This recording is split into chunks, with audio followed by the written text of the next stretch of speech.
Hello, everyone. Welcome to episode 2 of Lions Do Not Bow, a new show my dad and I started, where we're going to be discussing the Bible, politics, history, trends, current events, and a variety of different topics. Last time we talked about kind of who my dad is, what his story is, what our family has gone through, what he went through. And today we're going to be continuing that story. Specifically, he's going to be talking about his testimony, what happened after he left communism, then left Greece, then left from Greece to Canada, and what happened after he immigrated to Canada. And we're going to be walking through his testimony. I'm going to be asking him some questions, and hopefully he'll be able to explain and articulate why he does what he does and who he is. And I want to paint a picture for all of you of the person that he is and how Jesus Christ transformed his life. So, without further ado, we're going to start. And before that, I want to discuss actually the name of the show and why it's called Lions Do Not Bow. So we'll begin, and we pick the name Lions Do Not Bow, and I'll get my dad to interject and explain exactly why. But his book is also called Lions Do Not Bow, and I'll get him to explain why that name. All right, good to see you, Nathaniel, again. It's a joy that we can do this together. I mean, you are in a land of the free and the home of the brave, and I am truly feel more and more like a repetition of history came our way. We're truly living behind the Iron Curtain in China right now. So I got mixed feelings. Part of me looks at you there and says, maybe I should move to the land of the free and the home of the brave. But of I course, would say to that, I would say, I was talking with somebody actually about this earlier, because a lot of Canadians do maybe feel that way. However, I would say that America is not very far behind from Canada. And yeah, there's a decent, good administration right now, but that can change, just like the entire world changed in one day, which we saw in 2020.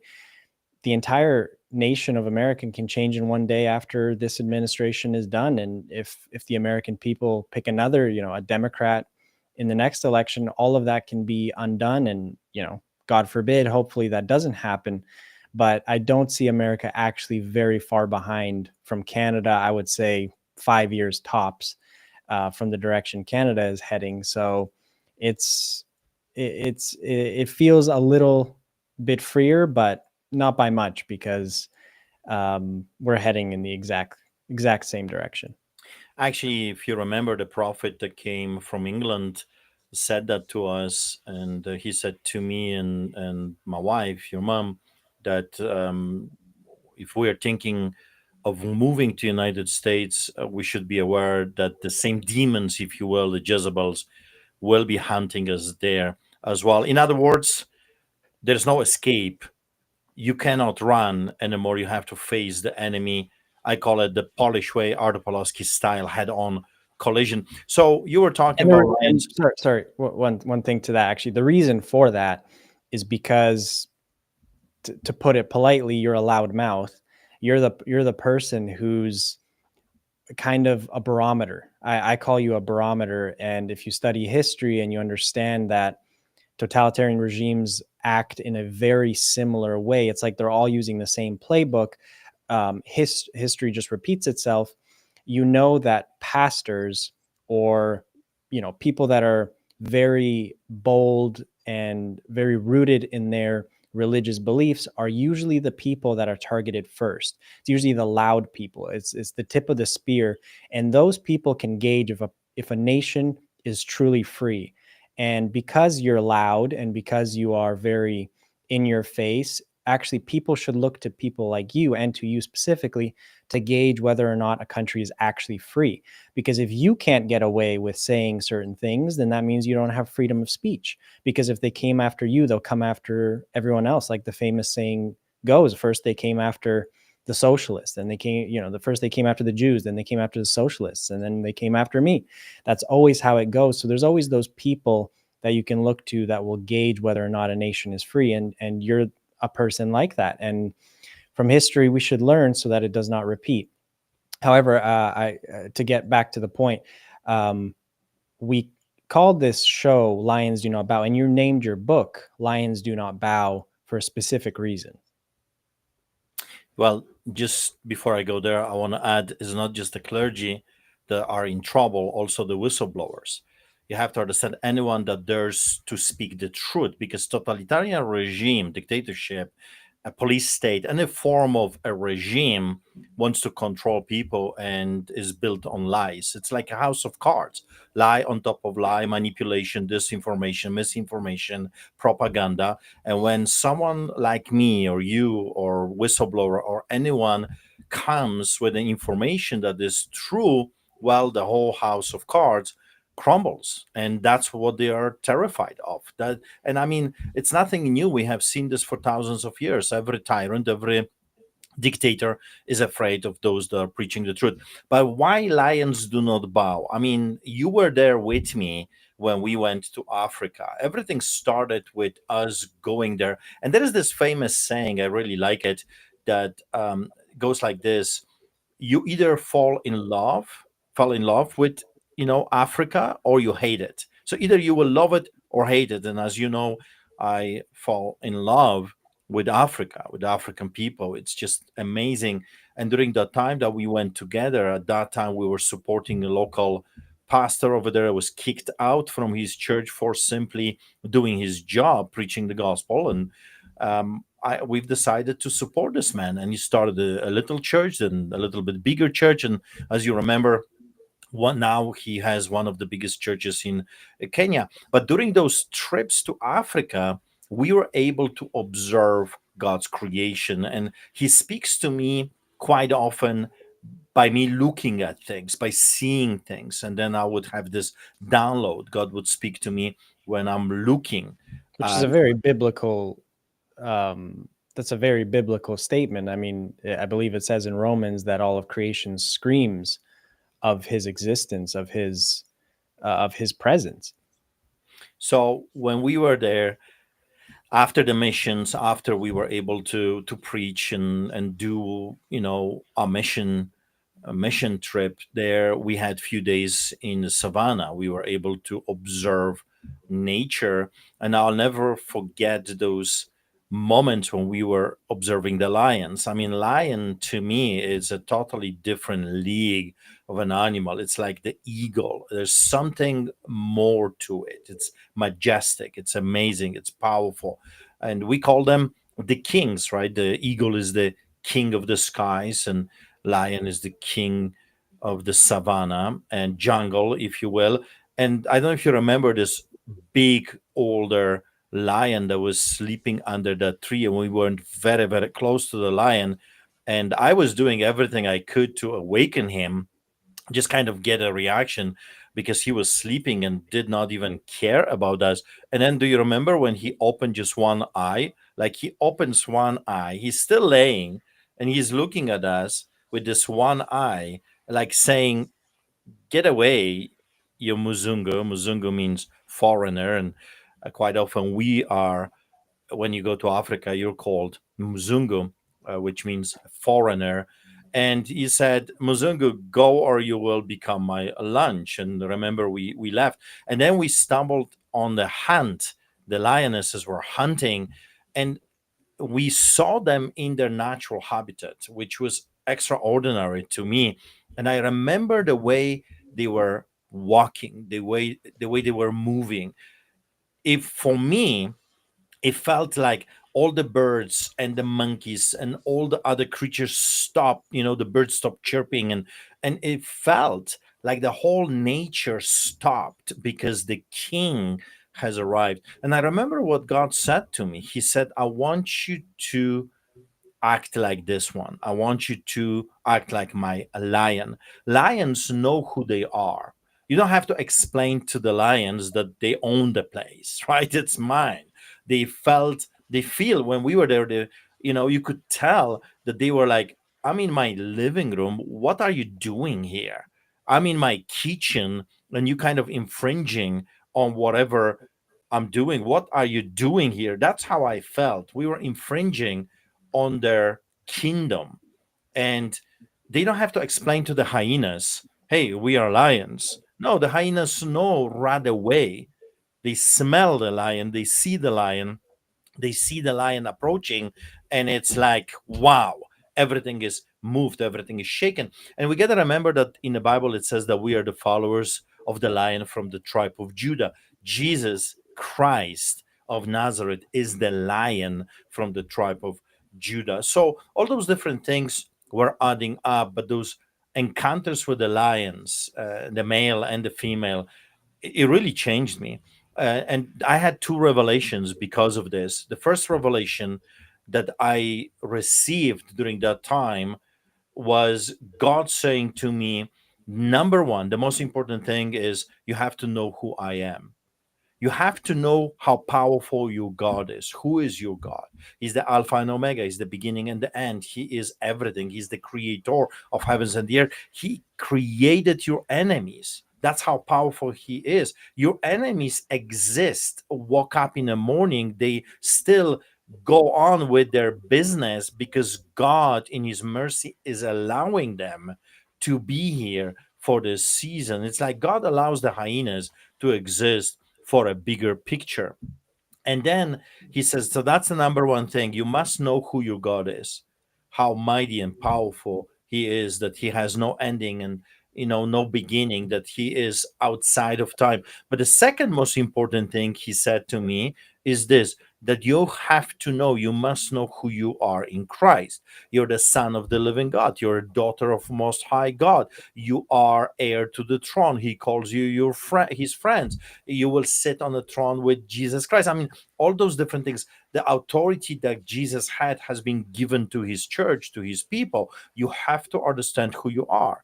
Again, we're going back to this picture that lionesses do not apologize for who they are. They take over what's rightfully theirs. We Christians, especially in the 21st century in the West, we apologize for preaching the truth. We apologize for standing for the biblical truth. We are apologizing for God's 10 commandments. We are playing the game of submarine Christianity. We are popping up on Sunday and then we go under the water on Monday. That's not how it's supposed to be. We are called to be visible. We have nothing to apologize for. We have nothing to be ashamed of. The truth stands on its own. You see, the lies need support. The truth is like a pillar. It stands on its own. So those were the things that I was receiving when we went to Africa. Of course, dealing with the poverty and helping the children and doing all those things were amazing. And I'm very super blessed and glad that God allowed us to participate in this. However, those moments alone when we could kind of download what just happened changed my perspective on how I see myself, how I see Christians, a real Christians. I'm not talking about fake. I'm not talking about I'm holy on Sunday and the devil on Monday. I'm talking about the real deal, the one that actually believes. Because there is a difference between people that go to church and true believers. True believers don't go to church to proclaim to the whole world, I'm a believer. They go because the Bible says, do not forsake the gatherings of the saints. They are believers 24 hours a day. They are not believers just on weekend, or they're not fired up believers on Wednesday during the prayer meetings. They are the same throughout the week. They don't have schizophrenia that we see right now, two hats. I'm a believer with the believers and then I'm an atheist or I'm undercover Christian, during the week in my workplace or with my friends drinking beer or smoking joint or whatever. So lions, when I was watching them, they knew who they were. Their identity was not coming from hyenas, was not coming from the monkeys or other creatures, gazelles. Their identity was coming from how they were created. God created them to be kings full stop. And they are acting on that destiny. They are actually doing what they're supposed to be doing. So that's why we called the book Lions Do Not Bow, because the test in the past few years was a test: who is who in the zoo? Are you lions? Lions do not bow, like Shadrach, Meshach, and Abednego, like Daniel, like Esther, like Mordecai, like Deborah, like the judges. They do not bow before the hyenas. Lions do not bow before the hyenas. They eat them for breakfast. And And that is actually the catchphrase that you're very well known for. I can't remember a time where you didn't say that. Even, you had that revelation in Africa, but since I can remember, I remember you always saying the catchphrase, "Lions do not bow before hyenas." And that's kind of what you got really well known for after COVID, after the Get Out video, after the arrests. And it is very poetic and fitting to call your book "Lions Do Not Bow" and the show "Lions Do Not Bow," because as Christians, we are to be bold as lions, as Proverbs says. And I can pull up dozens of verses that actually say that we are to be like lions. Actually, the Bible compares us to be like lions, to be like eagles. They very often the Word of God uses animals to describe how we should behave. Observe the ant as it works, be busy as a bee, and lions are frequently used. And it's very poetic that you did not bow before the governing authorities, like Acts chapter 4 and 5 tell us, and lions don't bow before hyenas. So it's really this kind of imagery that you're trying to use, and this metaphor that you're trying to use to get people to actually be bold and to not bow before the governing authorities when they're not acting under their God ordained government mandate. They're acting outside of that. that's right. And But and that's before you go there, that doesn't mean that the lions are the most powerful animals. I mean, the elephant is more powerful than the lion. There are other animals that are more powerful than lions, and yet the lion is the king. Why? Because the lion acts on his destiny. Lion is taking what has been given to him, not because he's the most powerful, not because he's the strongest or the smartest, because it's his destiny. And that's the point that I'm trying to make, that when you look at the government is more powerful than you and me. The government is more powerful than pretty much all the churches combined together at this moment, because the churches are not acting within the confines of their destiny. They're not walking out their destiny, because if the but church you've was you've walking, you've seen that video where it's one lion surrounded by like 14 hyenas getting absolutely destroyed, still keeping them at bay, but getting destroyed. And you can see the lions getting weaker and weaker and weaker, and eventually is going to die. I mean, a pack of hyenas is capable of killing one lion, but this lion miraculously is still fighting and surviving until one thing happened, and that is a second lion showed up, and it was over for the hyenas. They just dispersed and ran away because they knew that they couldn't take on two. One, they could have. They were really getting that energy out of that lion. But then when the second one, that lion's brother or sister, showed up, that was over. yeah, because the Bible, again, God is referring to that animal in the Bible because it aligns with His word. One can do 1,000, but two can do 10,000. God's mathematics is not the human mathematics. God is in a business of multiplication. So when you align yourself in unity with God's destiny for your life, then everything changes. Suddenly, the enemy is not as powerful as you thought that enemy was. So Goliath and David, the entire nation was terrified, including the king and the generals, the army, the warriors, until one lion, actual lion, shows up. David, 17-year old, and he looks at this like, excuse me, who is this uncircumcised Philistine that he should defy the armies of the living God? Like in his mind, like he is a hyena. Yeah, he's a big hyena, but he's just a hyena. Why are we afraid here? Because when you start to understand who you are, how God made you, and He made you to be victorious. You see, here is the key.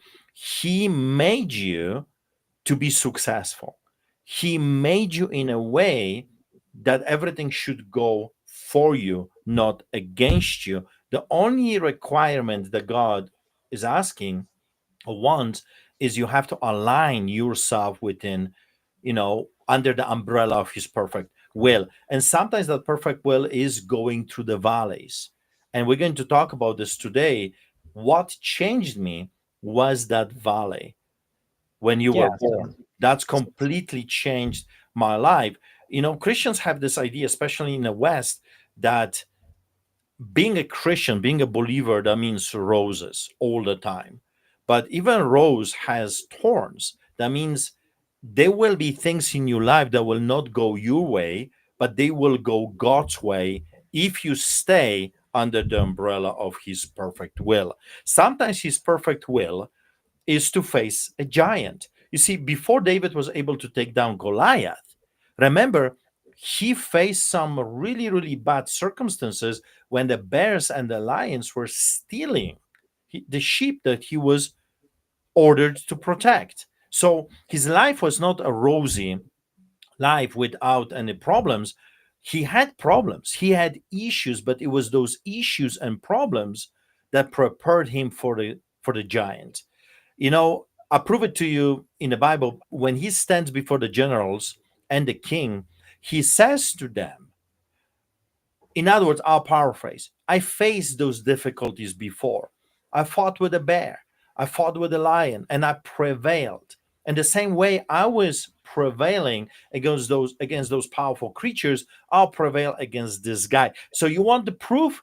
I fought with a bear and I won. I fought with a lion and I won. I'm going to win with this guy as well. So what he taught at the very beginning as an obstacle, a roadblock, was actually a preparation, a training ground for what was about to happen. And so your birth, when you were born, that was a preparation for what was about to happen. But of course, at that time, we didn't know. We were still in a business. We started to do really, really well. I started to work with the homeless. Marian Hook, as you remember, I think I shared that last time. He was our first homeless man in Yeah. 1999. So we ended last time. You escaped communism. You went to Greece. You had a successful business, and then Canada opened its doors. You wanted freedom, and you finally came to Canada, and you did have a successful business, and you started to feel a calling from God to do something else. Something was still holding you back. You weren't fully committed. You were starting to do something, but you were still in business, still very busy, still had a lot on your plate. But you were not always a lion following the lion from the tribe of Judah. You were doing your own thing. And talk a little bit about how you were still holding on to your life as you knew it at that time. You weren't fully committed as a Christian to fully take up your cross, to fully give up everything, as is written in the Bible, to sell everything and follow me, follow Jesus. Yeah, well, Nathaniel, I think I made a very, very painful later on. It turned out to be a mistake. I associated the actions of corrupted clergy with the holy God. When we were growing up with your mom in Poland, it was a Catholic country, and the only way you could serve God was by joining the Catholic Church, and either for her to become a nun or for me to become a priest. And I really, really felt that God wanted to use me, that I was to serve Him. I just I did not know how. So the only way I thought God is going to use me if I join the monastery or if I will become a priest. And I've tried that for a while. But again, I saw there's enormous corruption. And I associated the actions of corrupted priests, gambling, women, children, stealing, all kinds of bad things we saw growing up with a holy God. Of course, no one encouraged us to read the Bible. in during that time we were not told, well, read the Bible. We were told to listen to the Catholic Church. And we did. Every week, my mom would send us to the church. We would listen for, 20 minutes, 15 minutes, a mini sermons. And then we would do all the religious things that you're required to do, sit, stand, knees, this, Hail Marys, and, all those different things we would do. But we would come back unchanged because there was no power. There was nothing there. It was just religious ordinances and immense tradition. But when I went to the monastery and when I saw from the inside how corrupted the whole system is, it turned me off. And I vowed at that moment never ever to enter a church building. I find this hilarious right now because I'm a pastor and that's what I do. I preach everywhere I can. And I've attended hundreds, if not thousands, of churches during my travels. So, going back to the story, I went the opposite direction. I became a smuggler. Polish people, unfortunately, because of the depression, because of the communism, because of the tyranny and hopelessness. I mean, if I was to summarize any totalitarian regime, a dictatorship or police state, is hopelessness. People were losing hope. Everything was dark, shadow. People didn't know how to snap out of it, so they turned into alcohol. They started to drink. And my first memories was, right now you visit your friends and the first thing they will ask you usually is, would you like coffee or tea? In Poland was the bottle of vodka. That was the first thing. So I started to drink, Nathaniel, when I was very little. I was young, and it very quickly turned into really drinking. I mean, many times I didn't know what I did. I was And question, what was it common for many Polish people to also be turned off to church, to Christianity because of hypocrisy? Were many other people in the same boat where they turned to things like alcohol, depression because of hypocrisy? Well, good Polish man is a drunk man. That was it. Every single day you saw drunkards. Every single weekend was, I mean, not drinking. It was like swimming in alcohol, bottles after bottles after bottles. And all my friends, I mean, I was not unique. I was actually holding this demon for a very long time. My friends from the same neighborhood were drunkards years before, at the age of 7, 8, 9. That was normal. That was normal to see kids being, wasted and smoking and drinking. And my friends at that time went even further. The drugs were not widely accessible for the kids, so they were sniffing gasoline and passing out on a regular basis, sniffing gasoline and passing out. And that was the fun that the kids were doing. I mean, it was overall a huge depression, and people didn't know how to snap out of it. But That was here's what I'm trying to get to is there was so much hopelessness and depression and so many people turning to alcohol or any avenue to get away from the pain and the suffering. But Catholicism was absolutely the number one religion and belief system in Poland at that time. Like what, 99% Catholic or something? Like very yeah. high percentage. So why if so many people seemingly were Christians had so much hopelessness? Why were they not turning towards Jesus and like why what was keeping them back? Well, you see, because of religion. Religion turns people away from God. Relationship with God brings them in. That's the difference. Religion was telling us that God is angry and he wants to smite you, he's going to destroy you. And I mean, you look at God under Catholicism and you are afraid. You're constantly afraid. So you're afraid of the Communist Party, you're afraid of the Russians, you're afraid of your neighbors because they might, call the authorities on you. You're afraid of God, you're afraid of everything. And when you are afraid, when you're terrified of everything around you every single day, you turn to alcohol because alcohol eases the pain, drugs, but only for a season, only for a moment, for a brief moment of time. And then you need it again and again and again until you lose control. I remember when I started drinking, it was casual. It was not much, little here, little there, but very quickly, within few months, half a year, it turned into like all the time, everywhere. You couldn't even fathom an idea that you're going to visit someone and there will be no drinking. Every discotheque, every going together with friends was always booze all the time. And I was smuggling alcohol, as you know, from Budapest, from Yugoslavia to Budapest, and we smuggled through Czechoslovakia and to Poland by, of course, bribing the authorities. And everyone was on it. Everyone, police, government. I remember I was smuggling cassettes, like video tapes. I know that's crazy right now because it's all internet, electronics, and streaming. But at that time, we had the VHS, and I was smuggling them. I was selling, buying, exchanging, and that was illegal. You could go to prison for that. But we were doing it for the government officials. The government officials were taking it. Everyone was watching American movies, even though the official party line was you cannot watch pretty much anything from America because America, the West is bad and the East is good. Communism is awesome, prosperous, and amazing. And then capitalism is bad and horrible and it is going to eat you alive. It was hypocrisy everywhere, bribery everywhere. So hopelessness triggered people to look for something to ease their pain. And I fell into that as well. I mean, pretty much everywhere you went was alcohol, and all my friends were drunkards.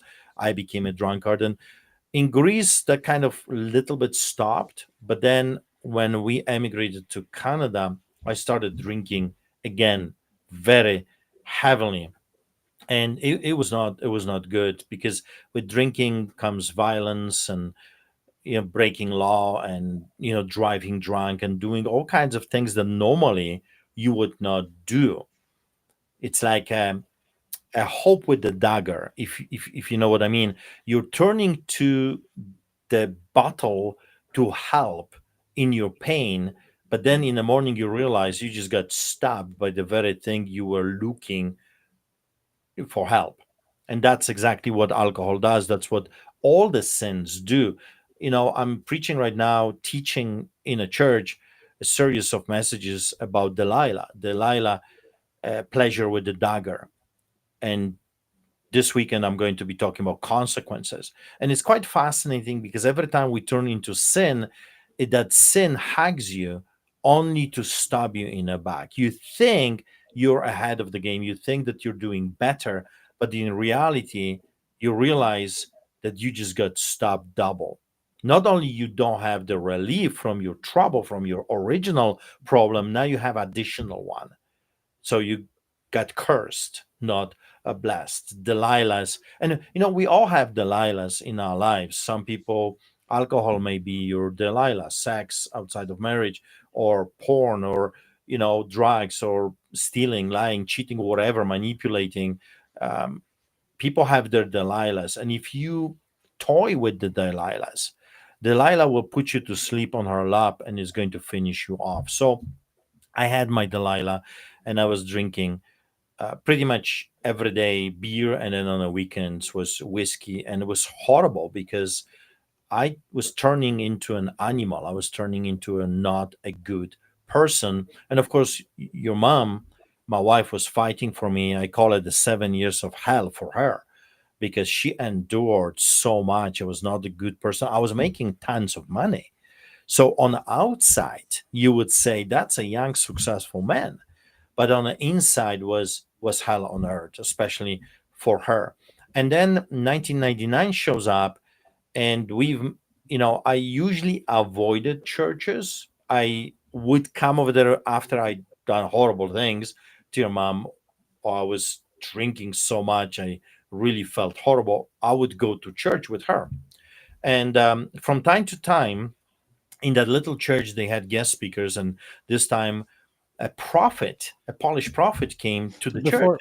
Before we continue, I just want to say, so we're talking about this today because the Bible specifically says that you'll overcome the enemy, the devil, by the blood of the lamb and the word of your testimony. And I do think that you have a testimony that is very powerful. I don't want to say it's one of the most powerful, but it is one of the most impactful and inspiring testimonies. And that's why we want people to hear it. I'm not going to interrupt as much as I usually would, unless I think that people need to understand a little bit or clarify something so people can understand better. So I'm just going to let you talk. And if people want to hear the whole story in detail with pictures, medical records, video footage, all of the evidence to back up what is not just a story, but what actually happened in your life, in my life, in mom's life, and in many people that have been affected by this story. If you want to actually see this, you can actually go to YouTube. It's called Street Advocate. Street Advocate on YouTube. You can watch the whole thing for free, and you can really get a picture of what it looked like. And there's actual footage and actual pictures and medical records and everything that you need to fully understand this story. So, and I'll let you now start. Yeah, it's quite fascinating when you look at, from the perspective of time. This story has been listened or watched by millions, literally millions, if not tens of millions of people around the world. In Poland alone, this was featured on television and radio, many, many hundreds of radio stations. And it's still to this day, I was told that this story is still circulating on Polish radio. So it's quite fascinating that God would take a nobody, a complete failure, a drunkard that escaped hell on earth, brought hell, because that's the thing I did. I brought hell with me to Canada, and because of it, your mom suffered so horribly. But in 1999, everything started to shift and change because this man, I remember going to the church. I would always hide behind somebody else's back, and I didn't want to be seen. I didn't want to be noticed because I just went there because I felt horrible, and I drove your mom there. You know, kind of like a punishment, if you will, and I would really wanted to be left alone.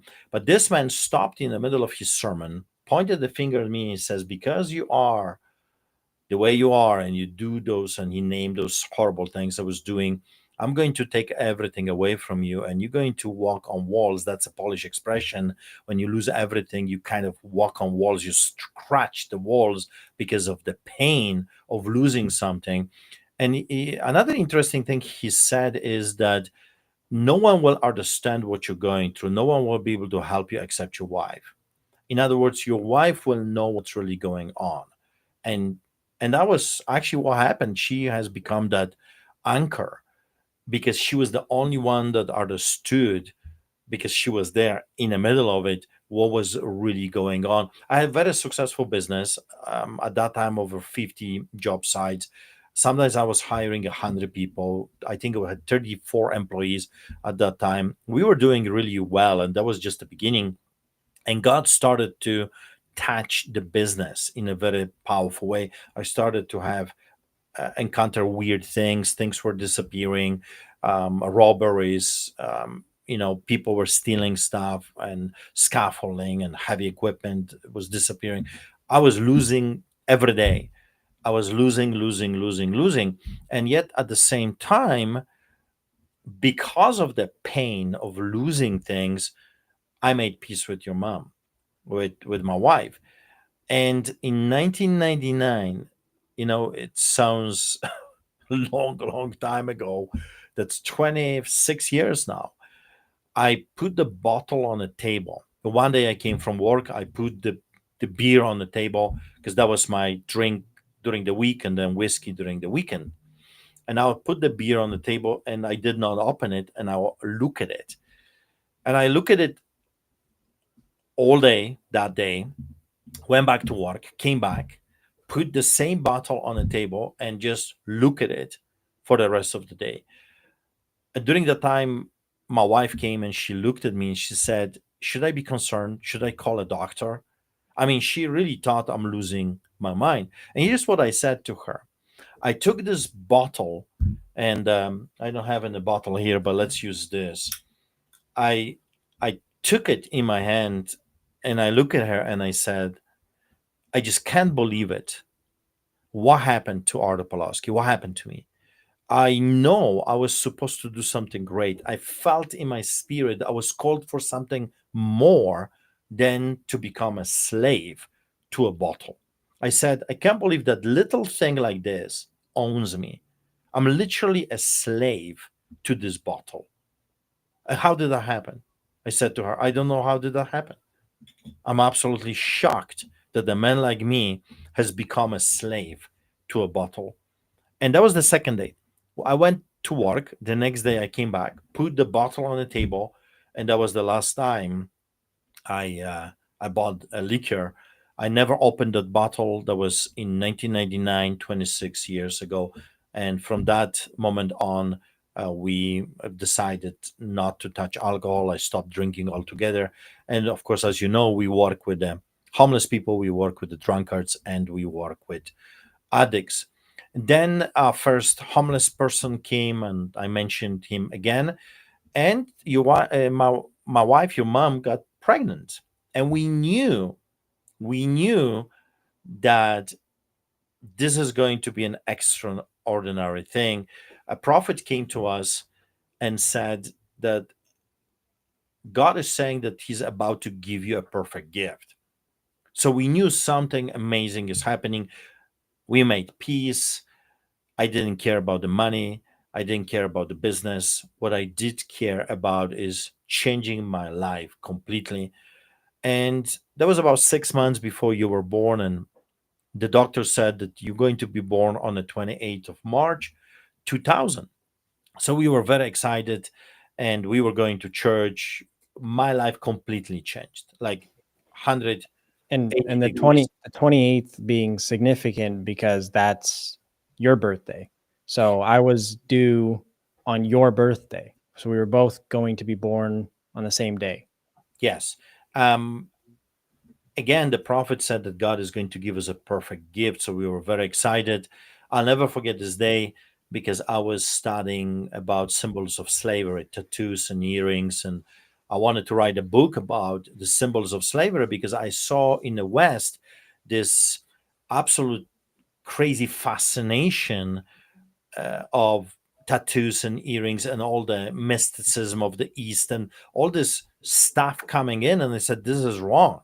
We're casting out demons in Africa and in India and other places. And those demons, it looks like they're flying over to America, taking over the people, and they think that this is Christianity. So anyway, I'm studying there. Your mom is having a birth pains and they are intensifying, and I'm sitting over there, with her, reading a book and writing the notes and preparing myself, for that book.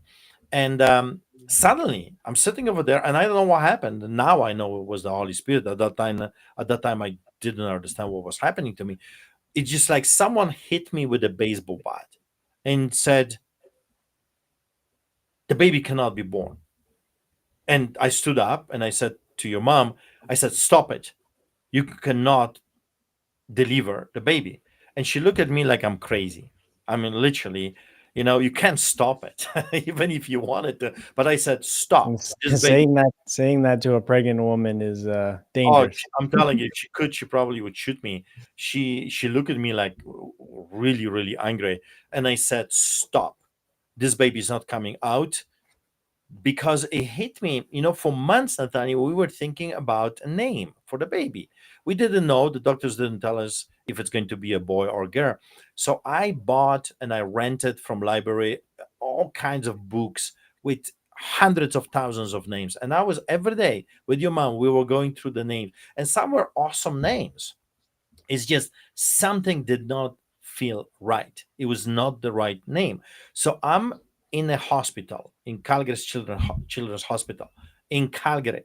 Your mom is having pains intensifying.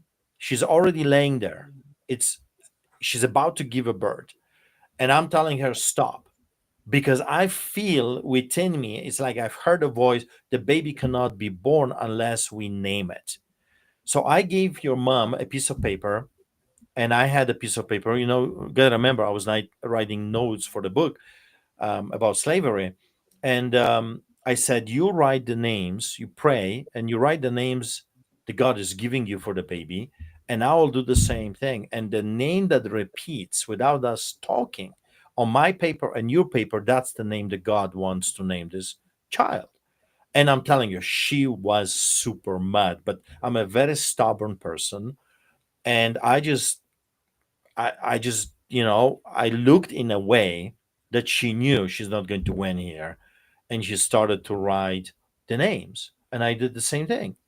And then I took, when she was done, she put number of names on her piece of paper. I did the same thing. And you got to remember, she was writing between the bird pains. Like, so you've got a little bit of yelling, and then there is a little bit of breather. She writes a name. It's like, wah! And then again, she writes, it was crazy. Put it this way, delicately. She didn't like me at that moment at all. But when everything was done, the baby was not coming yet. And I took the paper and I compared. You got to remember, Nathaniel, we didn't know. No one told us. God didn't tell us. The doctors didn't tell us that the baby that is about to be born is going to be a boy. We didn't know that. But the only name that was on her piece of paper and my piece of paper was the name for a boy, name Nathaniel, which in Hebrew means gift from God.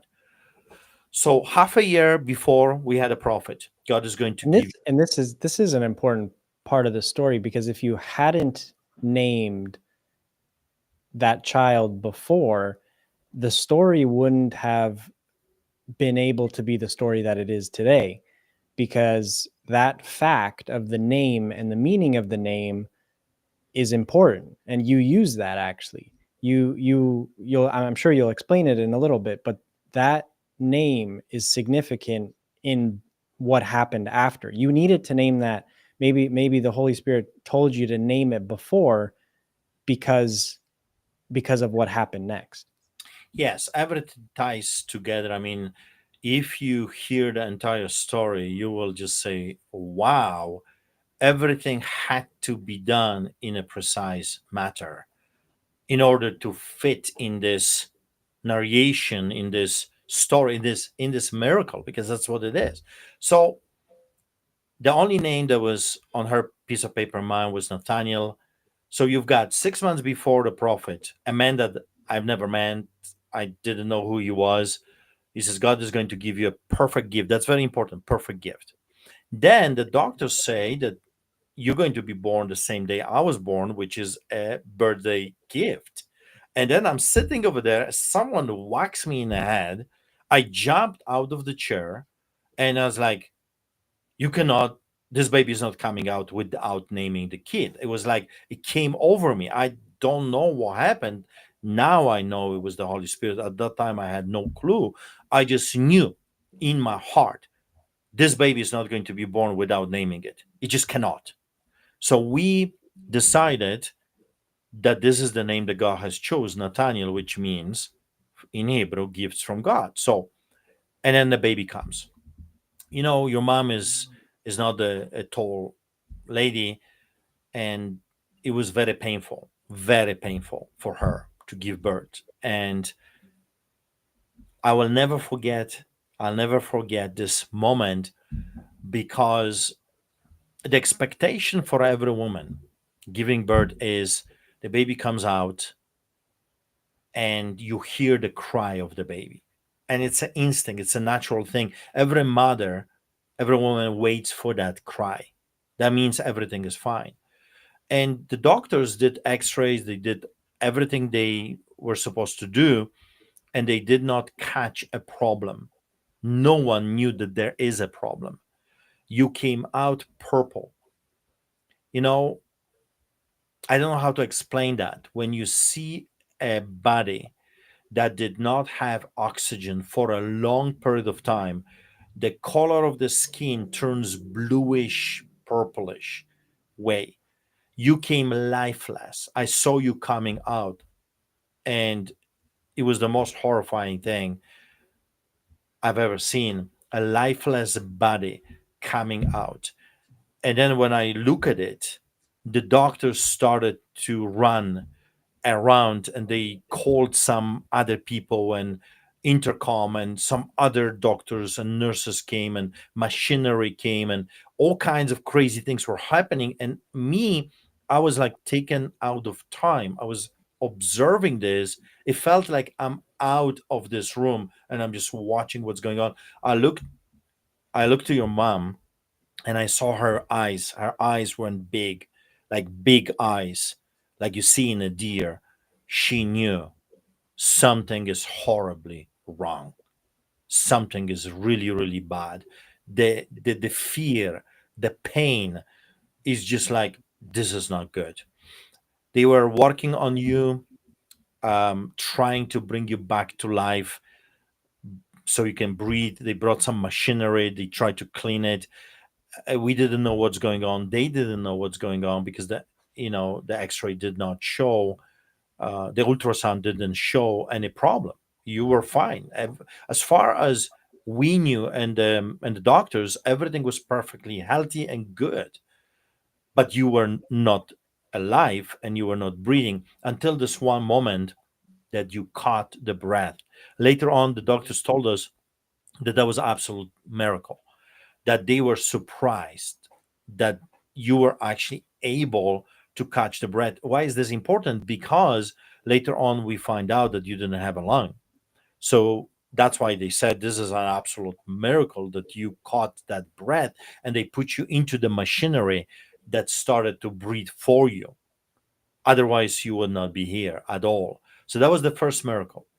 They tried to find out what the problem was and they couldn't. So they called an expert, and the expert came and did find out that in your diaphragm, in the muscle that separates the bowels from the upper chest, was a hole. And through that hole, all the bowels went up and smashed your upper chest. It pushed the heart in opposite direction, and it's destroyed your upper chest. So we find that out. It took them, if I remember correctly, I got 3 books on this whole craziness from the hospital and the X-rays to prove it. I think they took 5 hours to prepare you for transport. Um, my wife, so your mom, stayed in a hospital. I think it was Rocky View Hospital, and they took you by ambulance and they moved you to the children's hospital, to the specialized unit, intensive care.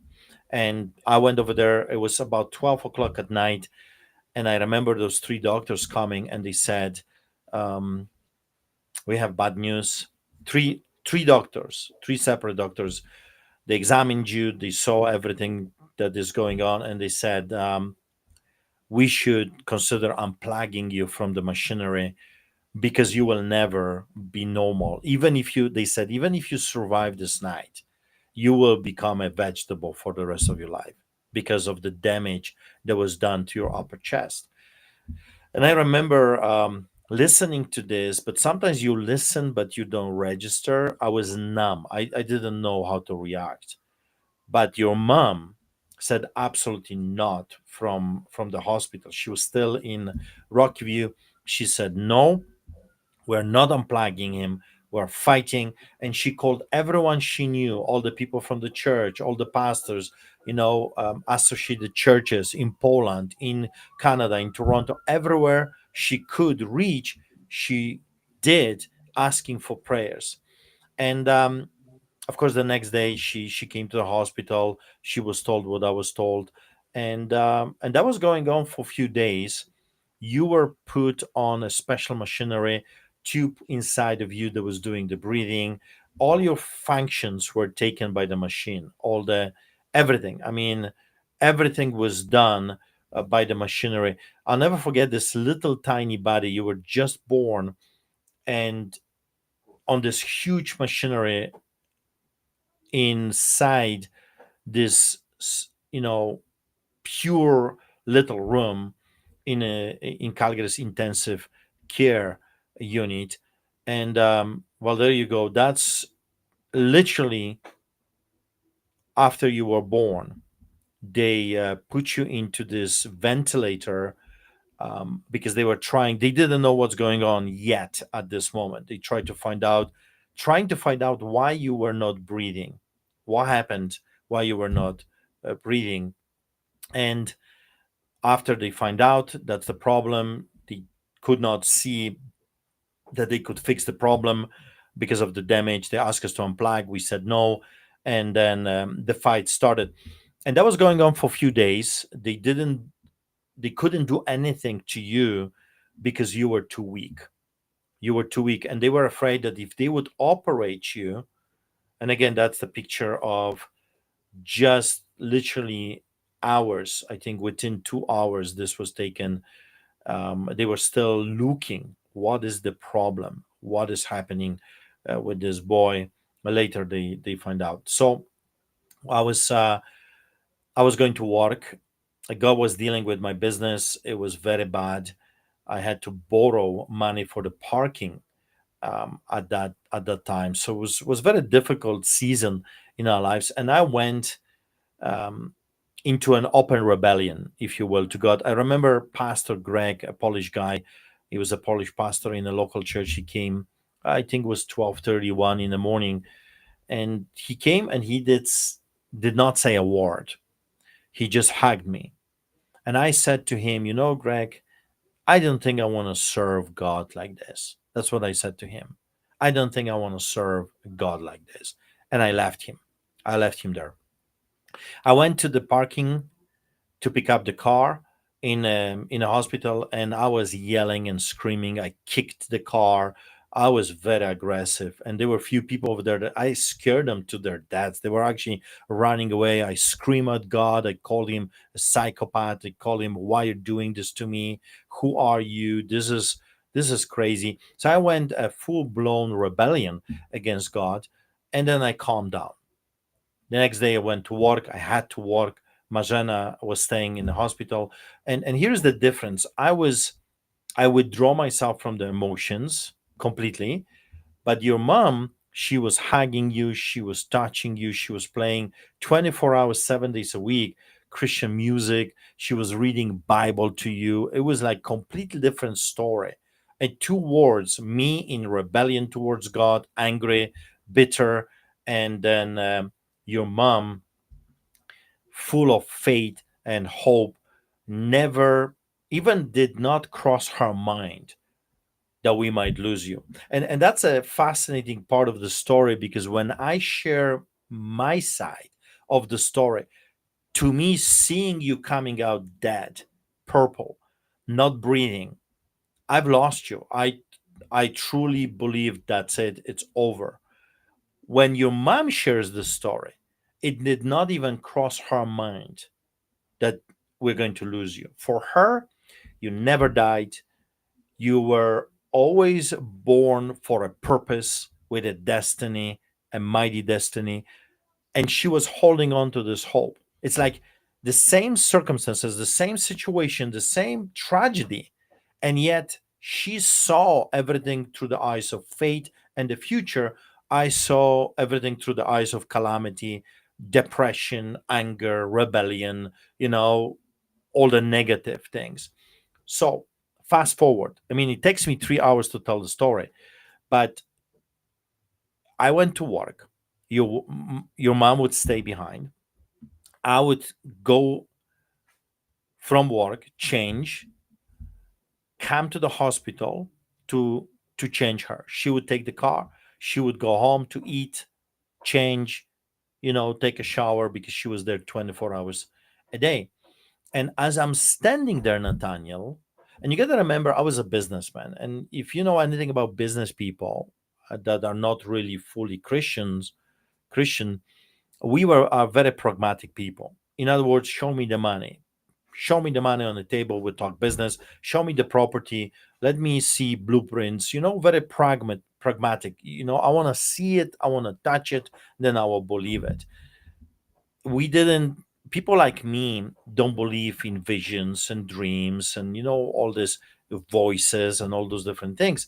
We believe in what we see. So I have glasses here. Those are glasses. I can touch them. I can see them. I can use them. This is a book. I can see it. I can touch it. It's a real thing. If you started to tell me about visions and dreams and voices during that time, I would say, you know, you're nuts. Whatever you're drinking obviously is not working. You should stop, and stop immediately.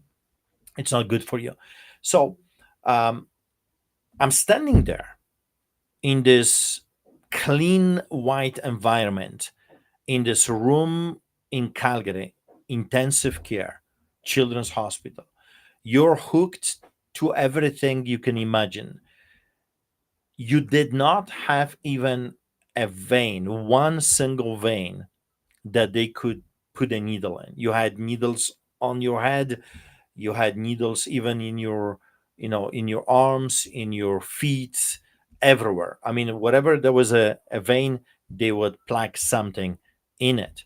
You didn't have a vein available for them, and that was a problem, because they told me that if a vein collapses or something happens, it's over. They didn't have a place to put additional things that they needed to put, because everything was taken. Also, the sound of breathing the machine was doing, like, you know, breathing for you. And then from time to time, you would be shaken, like your whole body would be shaken out of pain. I was told, and I'm standing over there. Be mindful that at this moment, I numb myself. I did not even touch you. I was afraid that if I touch you, like your mom was doing all the time, I would break. My heart would break into half and I would collapse. I would die. I was so afraid to even touch you, because to me, you were dead. To me, there was no hope. The doctors said there's no hope. So it was just a matter of time. And as I'm standing there, Nathaniel, a big screen TV, I don't know how to explain this. I was taken into a different realm. I started to see things that were absolutely crazy.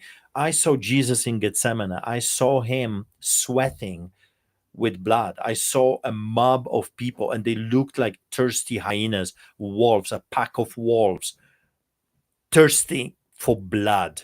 I saw this young guy, they caught him, and they were so rough, so aggressive with him, that they stripped him naked, and he runs away for his life naked. It was a mob of hungry hyenas, hungry wolves that came to arrest Jesus Christ. So I we've saw, so we've seen The Passion. Was it like that, or was it different? well, if you compare to The Passion of Christ by Mel Gibson, it was nothing like it. I mean, Mel Gibson did it in a very naive and gentle way of what really happened. I mean, what I saw with my own eyes, it was so drastic, it was so brutal. The fighting, the brutality, the beating started in Gethsemane. They roughed him up already. They really were not nice. Mr. Jesus, can you come with us? We need to, ask you a few questions. It was a mob of hungry wolves ready to tear things to shreds. I remember the conversations, and also I remember their clothes. I've never seen clothes like this before in my entire life. They were dressed differently. I saw Roman soldiers, I saw people with clubs, I saw some kind of a long, I know what I saw was the priests' garments, and there were a bunch of them. Also, some movies I remember watching, there were just dozen of them. I saw at least 1,000 people that came to arrest Jesus. It was a big number of people. It was not just a little, you know, mob. It was a big mob of And people. at this point, you had obviously knowledge of the Bible, but you didn't know it so intimately to somehow know these details that are historically and theologically accurate, like the priest's clothing, like the different events, the guy running naked, all these things that are corroborated by the eyewitness testimonies. You wouldn't have known that at this time.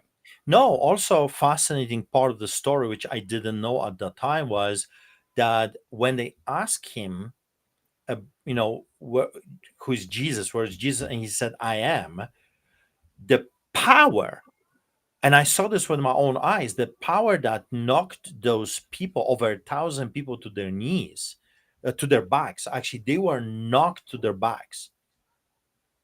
It was the most powerful thing I've ever seen. It was like, I don't know how to describe a nuclear bomb, a blast that kind of knocks everything. They were knocked. And then the next image I saw was all of them on their knees. And I'm thinking, like, this is crazy. What am I seeing? And it kind of hit me.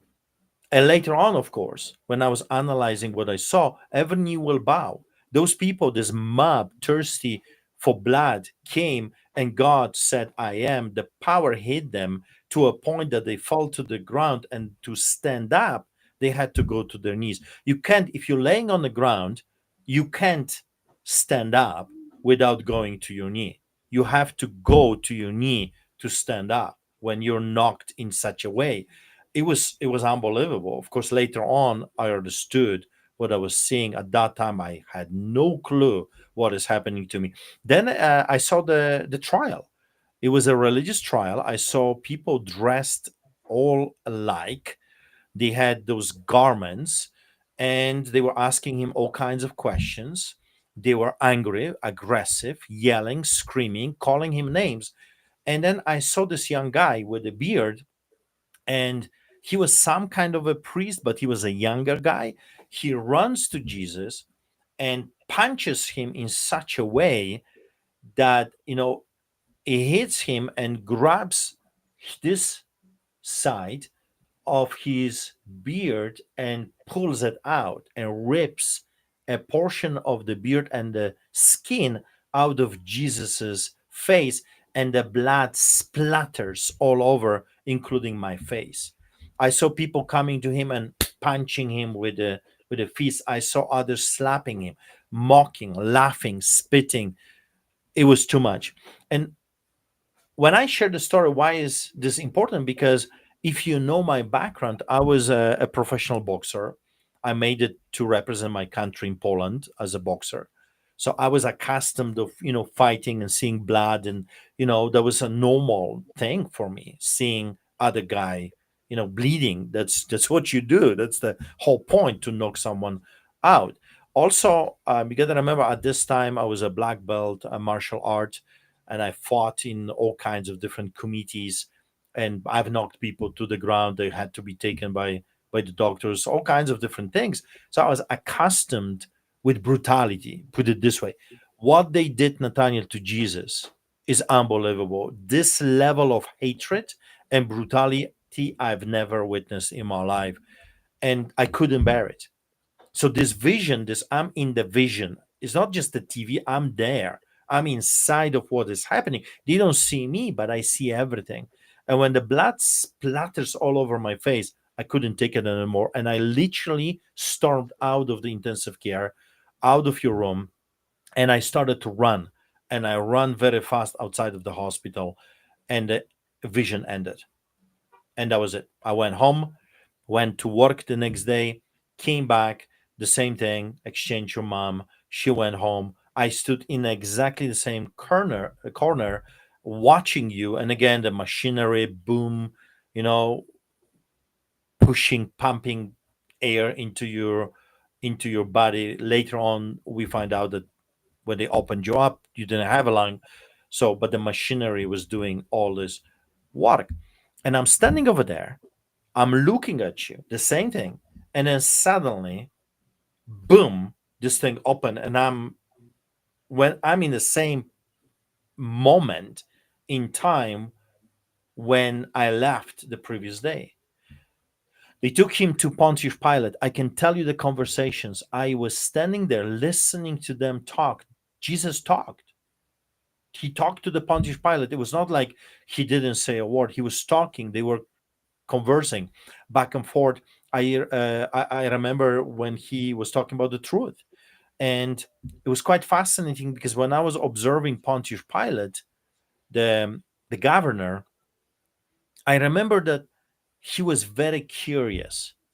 He was very interested in Jesus. It was not like he never heard about the guy, and he really wanted to know. He was very into this conversation. He was very interested to find out about Jesus. He heard about Jesus before, and he was very curious. And So I saw this thing going on back and forth, and then I saw the beating after of the Roman soldiers and the mocking. This was so brutal. So Mel Could you Gibson, could you could you understand what they were saying? yes, 100%. It's so fascinating because I could hear them and I could understand everything that was going on and everything they were saying. And it was like I'm there with a full knowledge of what is happening. They cannot see me, but I'm there observing everything, and I can look around and I can see and I can hear and I can understand everything that is going on. Mel Gibson, the beating, I think that was very close, very accurate of what happened. They, I don't know how to describe it. It's like they chopped his skin to pieces. It was so brutal. It was so, it's like the whole hell pounded on Jesus. With those Roman bone metal whips that clawed. They had these claw Yeah, whips. yeah. They shred his skin. It was very brutal. It was I was looking at this and I couldn't bear it. You're observing someone being tortured in this way, and it's just like, this is too much. I cannot endure this anymore. And you know what's interesting through this whole? I quite often forget about this, and it's so important. I did not feel Jesus's pain. So I'm watching this is the most horrible thing I've ever seen in my life to this day, and that's 25 years later. I've never seen something more brutal than this. This was the most brutal thing I've ever seen, but I did not feel the pain. Sometimes you can associate the pain of the victim and you can feel it. I didn't feel a thing. I was completely numb to physical pain. I didn't feel it. But you know what I felt? I felt the Father's pain. And of course, I understand that He only allowed me to feel a little bit or I would die. So the Father God was watching His Son going through this craziness, and I could feel His pain, the Father's pain. And that's very important because his heart was bleeding as they were beating Jesus, as they were torturing Jesus, as they were doing those most horrible things, mocking, spitting, slapping, punching, torturing Jesus Christ. His heart was broken. He was bleeding. It was so much pain. And I could see, I saw him. I saw the God. I didn't see his face, but I saw God sitting on the throne, and he was sitting on the edge. Sometimes when you sit on the edge of the chair, you're ready to jump, you're ready to run. That's how he was sitting. He was not sitting comfortable like king, like observing, watching a Netflix movie. He was on the edge. He was like every fiber of his being was alert, was ready to jump and strike and go. And I felt his thoughts. I don't know if you understand what I'm saying. I felt him saying, I can turn them into dust. Who they think they are, those ants. He saw us as ants, and he says, I can turn them into dust like this, like this, like this. That's what I've heard, but he didn't do it. He restrained himself. Is the only way I can describe is that he wanted this to stop and to end, but he was restraining himself for something bigger, for something, for a bigger love. I don't know how to explain that, because he loves the son with everything he is, but he restrained himself for something even bigger than that. Which Eh, makes sense because even Jesus being fully God didn't even want it to happen. He said, "Let if this cup can pass, if there's any other way, then take this from me," because he didn't even want to do it. I mean, the separation from God from for taking all of sin was so much that he asked God, well, he asked the Father if he could have this taken away. yeah, yeah, he was terrified. When I saw him in Gethsemane, he was sweating um, with blood. a sweat with blood. And of course, at that time, I didn't understand what that was. But after whatever I saw, I Googled things up and I started to do my little research. What did I see? And I find out that when you're in extreme stress, I mean, a stress to a point of dying, you can sweat with blood. And that's exactly, he was terrified. Jesus was afraid of what's about to happen to him. Not only the physical torture, but the separation from God, and also taking the sin, the wickedness, the evil, the rapes, the stealing, the lying, the all the evil you can imagine. He took it upon himself. He became sin. But going back to the story, when the Romans were torturing him, I couldn't bear it. I ran away from the hospital for the second time, and the vision stopped. I ran, and it stopped, and I went outside. I calmed down, and I said, "Well, this is getting ridiculous." I Deep inside, I realized that I cannot run. I mean, I cannot keep running. So I went back to the hospital. I calmed At down. this point, did you tell mom about the visions that you were seeing the day before? No, because apparently I don't remember that. I don't remember much after, but I could not talk for 3 days. So I couldn't talk at all. I don't even remember that. And you know me, Nathaniel, all my life. I mean, Oh, you can't stop talking. I can't stop talking, and that's a problem sometimes. It can be a big problem. But Majana said that I could not talk. I did not talk for 3 days, which is crazy. I don't even remember that. My I guess was, is if you had told her on day one of it, she would be like, "Get back and finish it." yeah, no, I did not talk. I didn't talk for 3 days to anyone. Couldn't talk. So I went back to the hospital, stood in the same corner again, and the vision started when it left. So I realized that this God, this someone powerful, decided that I am to watch this to the end, and there's no escaping it. So I just stood over there as the vision, as the scenery was changing and the things were happening. I saw him going through Jerusalem. Um, I saw I saw the place where he was crucified, and it was quite fascinating because I didn't know, of course, at that time, that the way it was set up, the people, I saw people sitting on the roof. I mean, for our Western mind, like, what are you talking about? Who sits on the roof to watch something? I saw a lot of people sitting on the roof, tables, drinking, having great time, as well as like entertainment for them. There was a bunch of people on the roof sitting and just enjoying the crucifixions. So it was not like the people were gathered around, 10,000 people just woo cheering. I saw them enjoying themselves and watching this as an entertainment. And then he went to the place. I was outside the gate. And it's very interesting because I saw the actual place of the crucifixion. It was like two roads. One was going this way and another one was going that way. And I saw that with all my eyes. And they crucified him. When they crucified him, Nathaniel, he was crucified naked.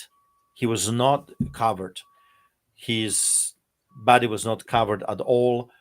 You could see everything except, here's an interesting thing, his entire body was red.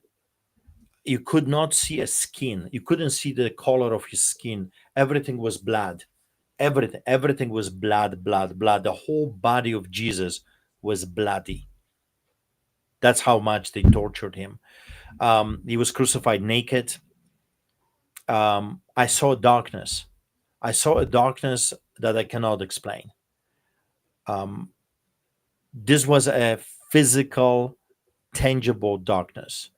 It was like a living darkness. It was darkness that I've never seen before or since.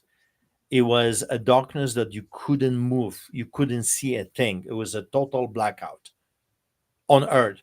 Now when you go outside and in the middle of the night you have moon, you have stars, you've got a little bit of light somewhere here or there.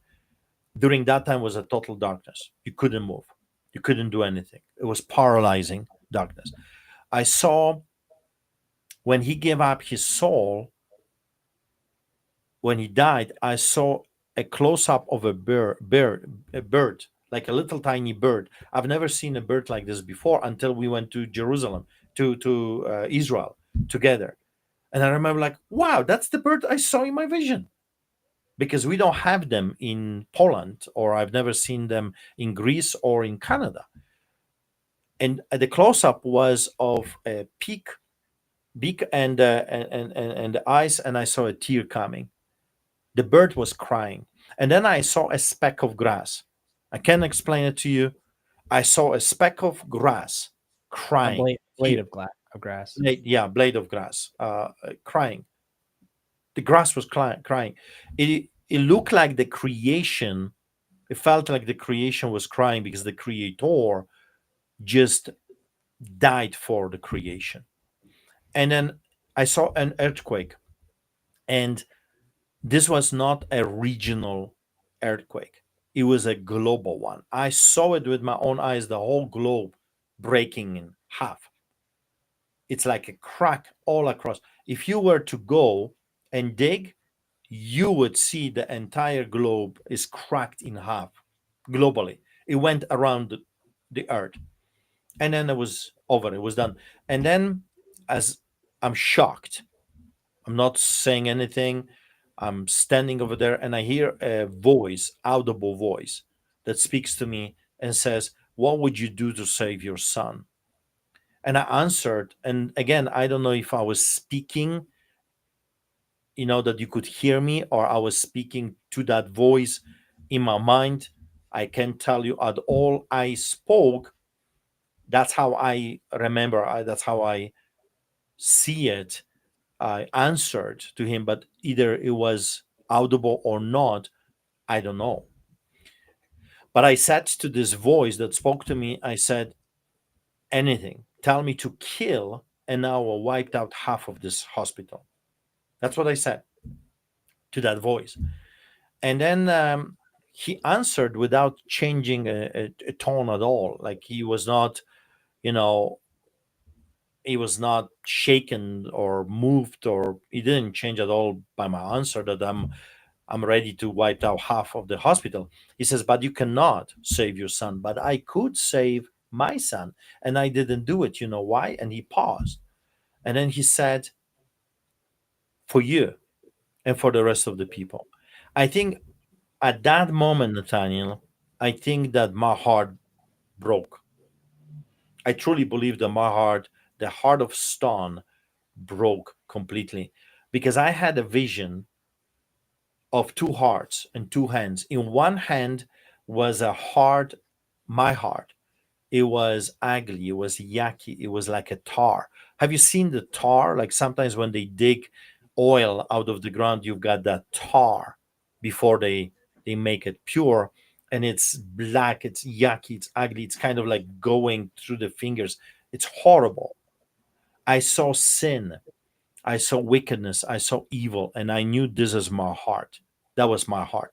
And then I saw another heart, pure, crystal like, see through, moving. Inside things were moving over there. It was the most pure thing I've ever seen. It was the total holiness, righteousness. It was something I've never seen before, and I've never seen anything like it since. It was a heart of purity, holiness, righteousness.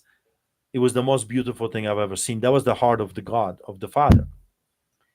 And I realized, I think for the first time in my life, that I'm a horrible person. I'm actually really, really horrible.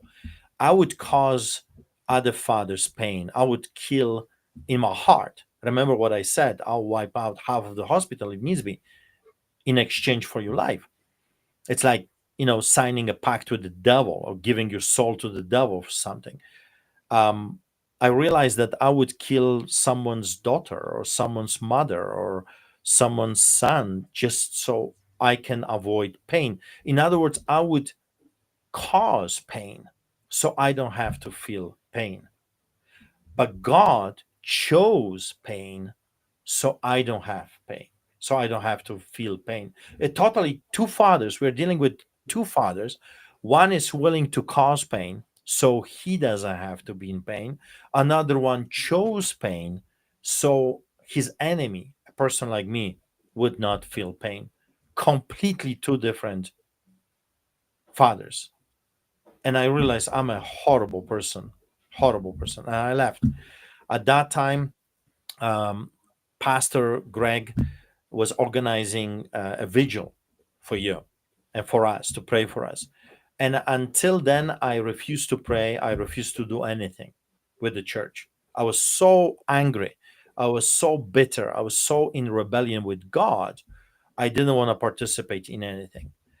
But after this vision, after what he said, after the vision of the two hearts, I decided to go with Majana to the church, but I did not participate. I stood in the back by the entry. And then finally, I lifted my hands. And that's where we're going to the story of your name, to the timing of your birth, and to the promise that we received from the prophet that God is going to give us a perfect gift. You see, he gave us a gift, but he wanted to change me. He wanted me to give it up. And so I lifted my hands to God and I said, God, I'm giving you Nathaniel, just like Abraham gave Isaac on the altar. I'm giving you my son on the altar.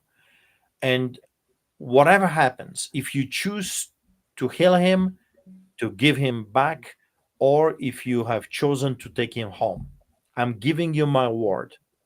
As I'm standing there with my hands, I'm giving him my word. And I said, I will serve you for the rest of my life. I'm giving you my oath that no matter what your answer is regarding to this boy, I'm going to serve you for the rest of my life. And I started to cry like I've never cried before. And we used to have the saying that a real man do not cry. That's garbage. That's just not true. Actually, real men do cry. Jesus cried. Tears are important and they are needed at times. And I started to sob and I'm crying and I'm sobbing and my hands literally holding you on the altar like Abraham, Isaac. I have given you. So the gift that was given to me, I'm giving it back to God. And I'm crying and tears are coming. You know what's interesting about those tears is that every tear that was coming, I saw it. I cannot explain it to you, but every tear was representing thing that I have done. Smuggling, drinking, beating, fighting, punching, every sin, every horrible thing I have done in this life. Every tear was representing something that I've done. It's like I was crying out my sins one after another. I cannot explain this, but I cried and I cried and I sobbed and I couldn't stop. And my hands in the air. I don't know what was going on. I don't know who was at the meeting. I don't I've heard nothing. I didn't see anything except you on the altar with my hands up dealing with God and just sobbing and crying. I don't know how long this was going on. I know that when I was done, I didn't have any tears to cry. I mean, literally, I ran out of tears, if you know what I mean. I couldn't cry anymore. There were no tears coming. I wanted to cry more, but I had no more tears. I calmed down and I repeated that vow to God again. I said, God, whatever you have decided, if you decided to take him home, or if you have decided to heal him, to give him back, I'm giving you my oath that I will serve you for the rest of my life. But if you will decide to give us our son, I will be grateful to you for the rest of my life. And Nathaniel, nothing happened. There was no thunder, there was no shaking, there was no earthquake, there was no voice that spoke to me. It was total silence. but I had no more tears to cry. We went home. I don't even remember how we got home. It was certain parts are completely blackouts. I don't remember nothing except Majena told me after that I could not talk for 3 days. I don't remember that at all because when I was dealing with God, I was speaking, I was saying, but how I was saying, when you talk to God, you don't have to use your voice. You use your voice from the inner man. And I went to work, came back, the same scenario. I would exchange your mom.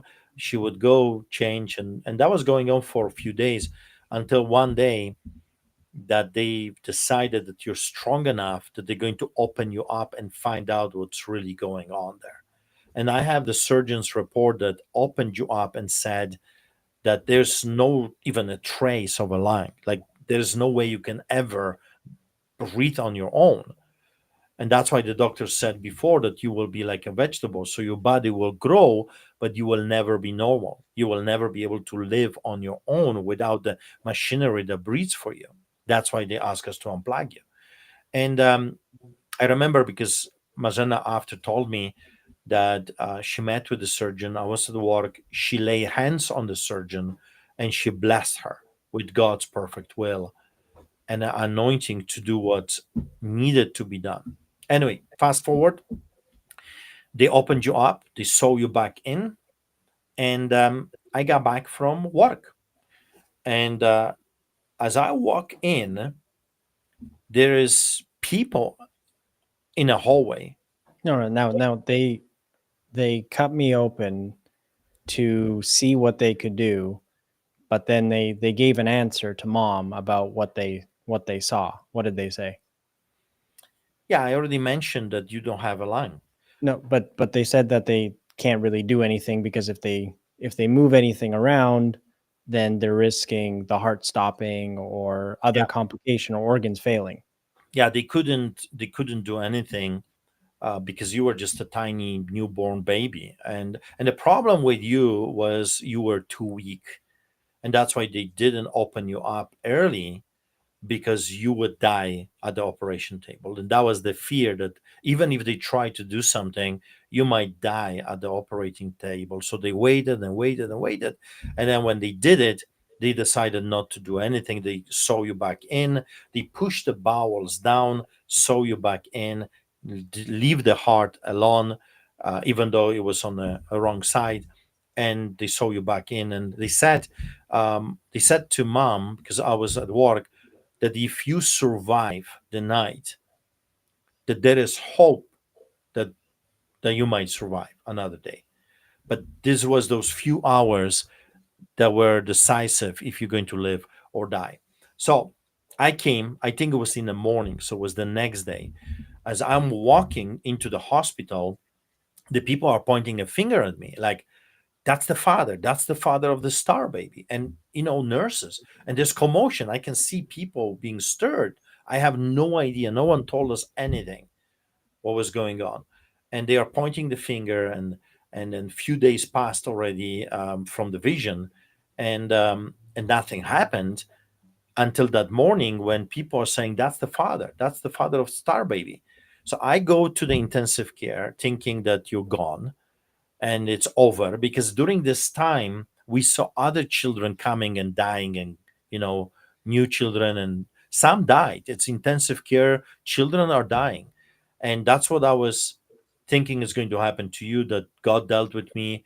I made peace with God, and I'm going to come to the hospital and you will be gone, and that will be the end of the story. um, and I had to come and be okay with my soul about this. And as I'm reaching the intensive care, the same three doctors came to the room and they said, Mr. Pulaski, you have to come with us. We want to show you something. So I did not even enter the room. They caught me outside of the room. They asked me to follow with mom. We went to this x-ray room. At that time, 25 years ago, was not the computer that they were showing you x-rays. It was a x-ray room with lights behind, and there was about eight, I would say 7 8 x-rays, one next to another. And they said, Mr. Pawlowski, we want you to see something. They showed, you see, in this picture, you can see clearly with your eyes on the left side the bowels. You can see the bowels right all the way up. So you see the right side is relatively open, but the left is completely taken over by the bowels that went through the little hole in that muscle and smashed the upper chest, everything inside. So as we are standing in this, x-ray room, that same three doctors that remember told us to unplug told me, Marjana was still in the hospital, um, where she was giving birth. I was in a children's hospital. They said consider unplugging him because he's not going to survive, and this and that vegetable. And the same doctor said, Mr. Pawlowski, look at the first picture. And they showed me and says, you see this? Those are the bowels. This is the damage. This is the heart. The heart is on opposite side. Um, but this morning something happened. We thought it's a malfunction of the equipment because your son's body started to fight with the machinery. So we thought that there is a error or a problem, and we took the breathing tube out, thinking that there is some problem with the machinery. But behold, your son was fighting with the machinery, and when we took um, the tube out, he started to breathe on his own. And they look at me, and I'm thinking, okay. And he said, "You don't understand what we're saying, right?" I said, "Not really. What are you saying?" And they said, "Your son cannot breathe on his own. It's impossible. It's medically impossible for your son to breathe on his own." But he is breathing on his own. So we started to take pictures every hour, and that's why we have all those different pictures, because every hour was another picture taken, and the lung that was not there. Remember, the surgeon opened him up and saw that the lung is not there. And they said, those three doctors said, but every hour the lungs are appearing and they're getting bigger and bigger and bigger. And you can see the picture right here. Within a few hours, the lung that was not there is there. And they said, we call a symposium of doctors about your son, and we came to one conclusion, and one conclusion only. Your son should not be alive, but is living. Your son should not be breathing, but is breathing. So we called your son Star Baby. It's like a baby that came from the stars. And that's where the people were saying, as I was walking, the whole hospital was stirred because of the story. And they called you a star baby, a baby that came from the stars. It should not be alive, but is living, should not be able to breathe, but is breathing on his own. And of course, you were examined for about 10 years after that, about the story, and different doctors came and different specialists were observing, looking at this. I mean, there's no real medical explanation what happened to you. And this is what they said. And I find this fascinating because probably today they would never say something like this because of political correctness and this wokeness that we're facing right now. But at that time, they look at me and your mom and they said, it looks like your God heard your prayers. That's what they said, those doctors.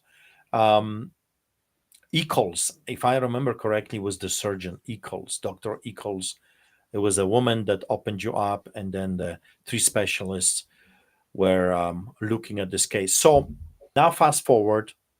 Uh, During that meeting, also, they said, well, it's a miracle. We can't explain what happened, but those atheists, those people, they always use those buts. And they said, your son is going to have allergies. Your son is not going to be able to do things like other kids. Your son will not be able to swim. Your son will never be hiking. And you will have for a few years oxygen bottle with you and everywhere you go. And, they're giving me this list, and I'm looking at them and I'm looking at the pictures. And I'm like, seriously? And I said, when my God heals, he heals. And the first thing I taught you when I took you out of the hospital was diving, of course, against the doctors, and they would probably, if they saw me, they would take you away.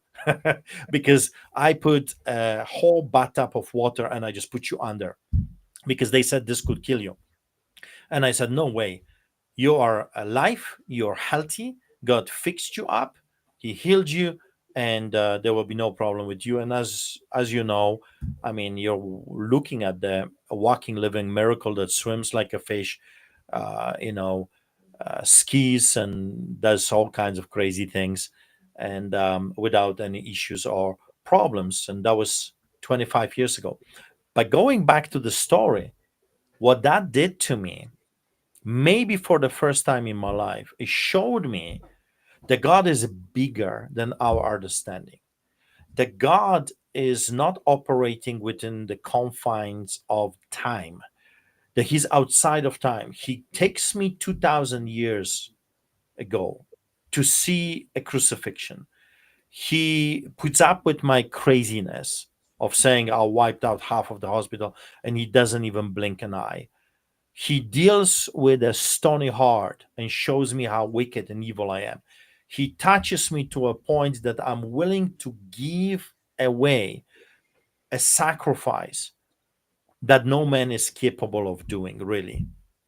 I gave you like Abraham, Isaac on the altar. And I said with a sincere heart that even if he takes you away, I'm going to serve him for the rest of my life. I'm not going to live just for myself. I will live for his kingdom, and I'll forward his kingdom, and I will obey what he wants me to do. And that takes me to a prophecy that he said before you were born.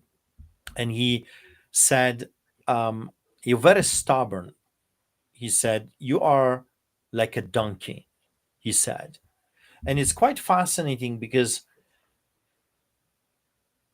few days before that meeting, I overheard a conversation between an older elder in the church and somebody else. And this man said that Ardo Pawlowski is black sheep, that nothing ever, ever, nothing good will come out of me. That's what he said. He looked at my life and he looked how bad I was, and he decided that there's no way that Arthur Pawlowski can be changed. I'm so horrible. I'm so evil. I'm useless, and there's no hope for me. And I remember hearing this, and it kind of cut me to the heart.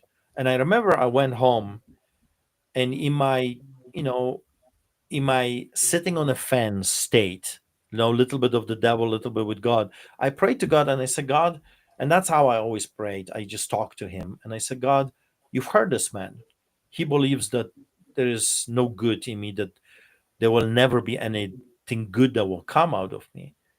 But I've read in your Bible, I said to him, a story about the donkey. And I said to God, I said, you used a dirty animal and you used him for your kingdom. You used a dirty animal. And I think I'm a little bit higher. Well, maybe not too much, but I think I'm a little bit higher than a donkey, a dirty animal. So if that's the case, if you use a donkey, I will become your donkey.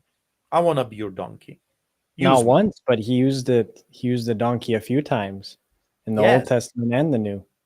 And here is a fascinating part of the story because this prophet, his name is Krzywy, Richard Rysiek Krzywy.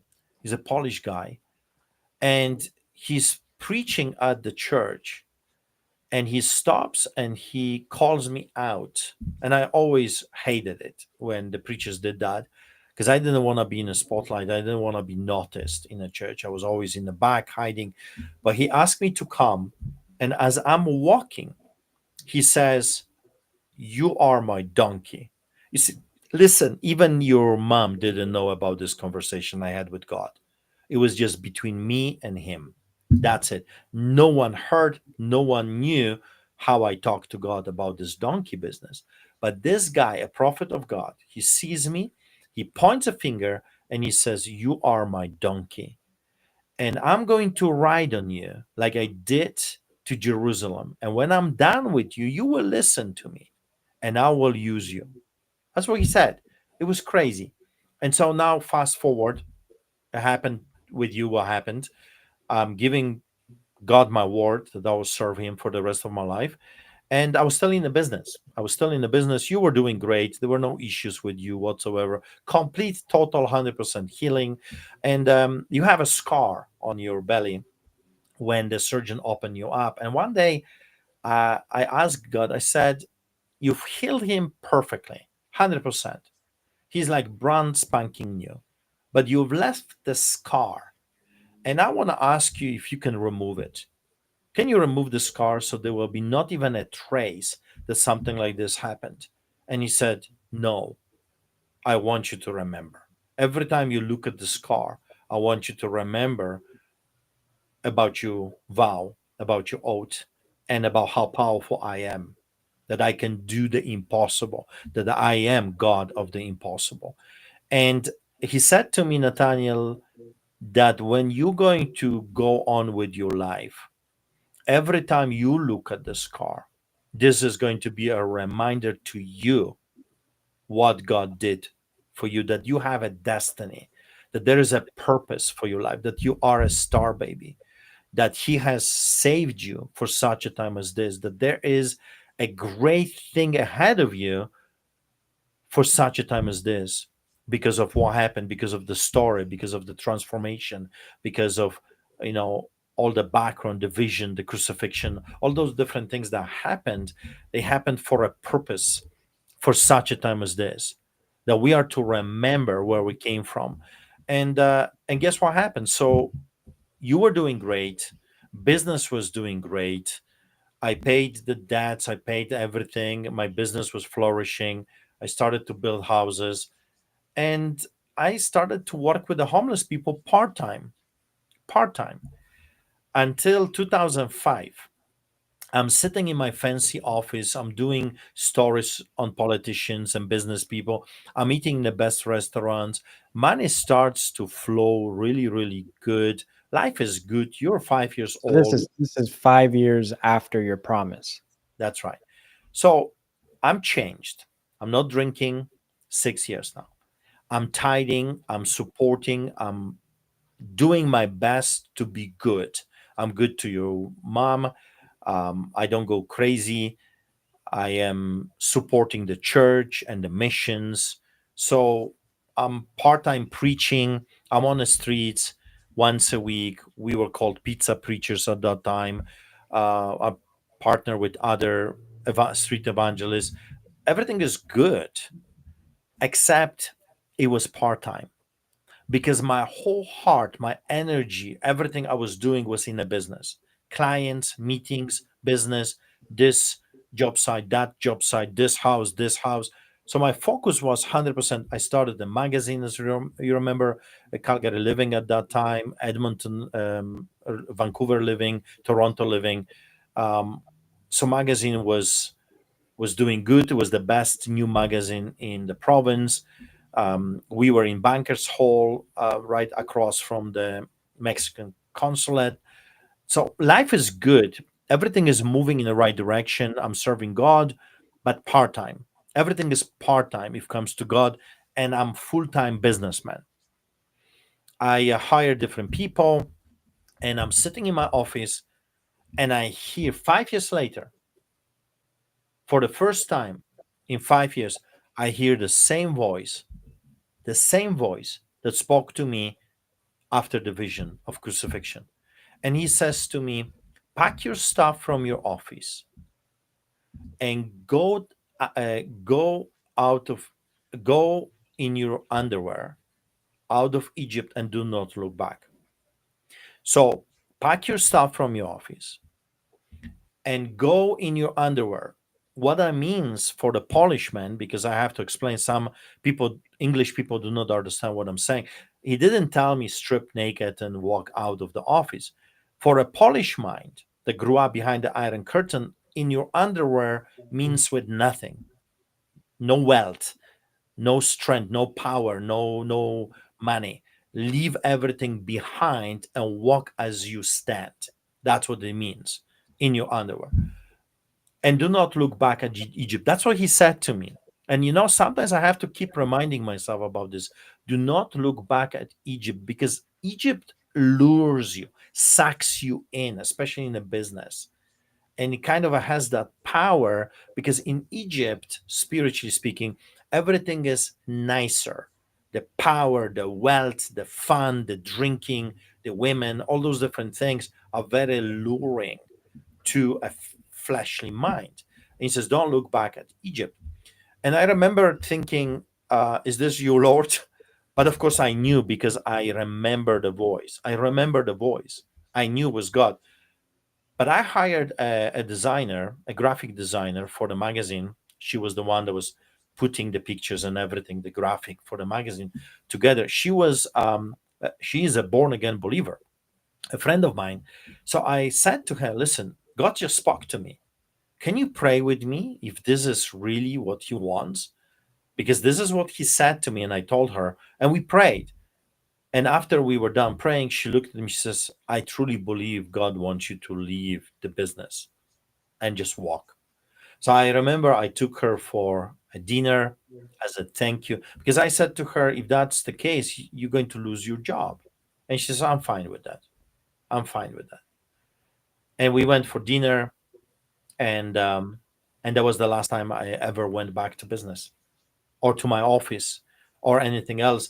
I've lost millions of dollars. I've lost shares. I've lost properties, and I never went back. Instead, I went full force to save lives. And as you remember, 2005, just a few months after I walked out of my office, out of the business, we took 600 people off the streets. And then we started to get the attacks from the city, the tickets, the craziness, over 300 citations for feeding the homeless. Um, and even though at last podcast I was sharing about how the media viewed us, we were the heroes, we were the good guys. They were writing stories. A businessman leaves business and you know goes and helps the poor and saves lives, and it was a great story, and they loved us until the politicians got involved. And last time during the part one, I was sharing with you how naive of a Christian I was. I thought that the government actually wants to save lives, not to kill. I thought that the shelters are actually working to get rid of homelessness. Then I learned that they are part of the problem. They want to keep it going. I thought that the jail system is to rehabilitate, rehabilitate Rehabilitate. rehabilitate people, but they actually want the revolving door to they want them to keep coming. I was shocked to learn that the homeless people are hooked on drugs, and the drug dealer was the supervisor in drop-in center. So he had 1,000 clients every day, and I have become a target. I have become a threat to the enterprise. That's why they put a price on my head, $5,000 for for me to be killed. I had knives thrown at me, pistols, stones. I was attacked So on multiple. that note, actually, next episode, I have an idea to kind of split it into half. So half the time I want to talk about war stories, which involve some of those fascinating stories, and I think it's important to talk about them. I was listening to a message. I think it may have been Billy Graham, an old message, and he or this preacher said that it's very important to recall what God has done in your life because you need to keep reminding yourself that, especially in the times where you don't feel his presence as much, but you remember, oh, you did this for me. That was an amazing thing that he did. So I want to recall some of those stories. I mean, for example, you deciding to play Silas and Paul in prison, and you decided to sing, things like that. And then you got kicked out of jail. You actually got kicked out of jail for singing, things like that. There's many, many war stories that I want to explain to people because it's important to remember the things that God has done and those amazing, amazing stories. They're very impactful and inspiring. So I want to talk about that next time. And then we can talk about some biblical things, some current things, and we'll keep that for next time. If you, a listener, are listening and you have any ideas or want to suggest what we could talk about for future episodes, please comment. Let us know what you think we should talk about. and we'll read the comments, and if we think that it's a great idea, we can talk about it. So I wanted these first two episodes to be explaining who you are, and it's such a long story. We had to split it into two episodes, and we've already missed so much because there's just too much to talk about. But this gives people a little bit of an idea of your life story, why you're doing what you're doing, what you grew up under, what you went to in Greece, in business, in smuggling, in communism, and in Canada, and then your testimony, because that's really what changed you from the former to what you are now. So I wanted people to hear this story from you, and people need to understand that it's not you that did this. It's God using you. You're just like a nobody. No offense. We're all nobodies.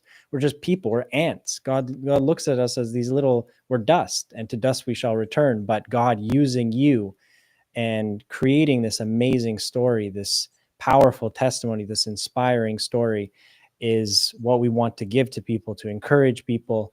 And what they can take away from this is that God is real. He's here today. He's working. He is not a story of history. He's not some myth or legend or story that we read about who did these amazing things, who's just silent today. He actively does things today, and you have to make that decision to walk with God or to not.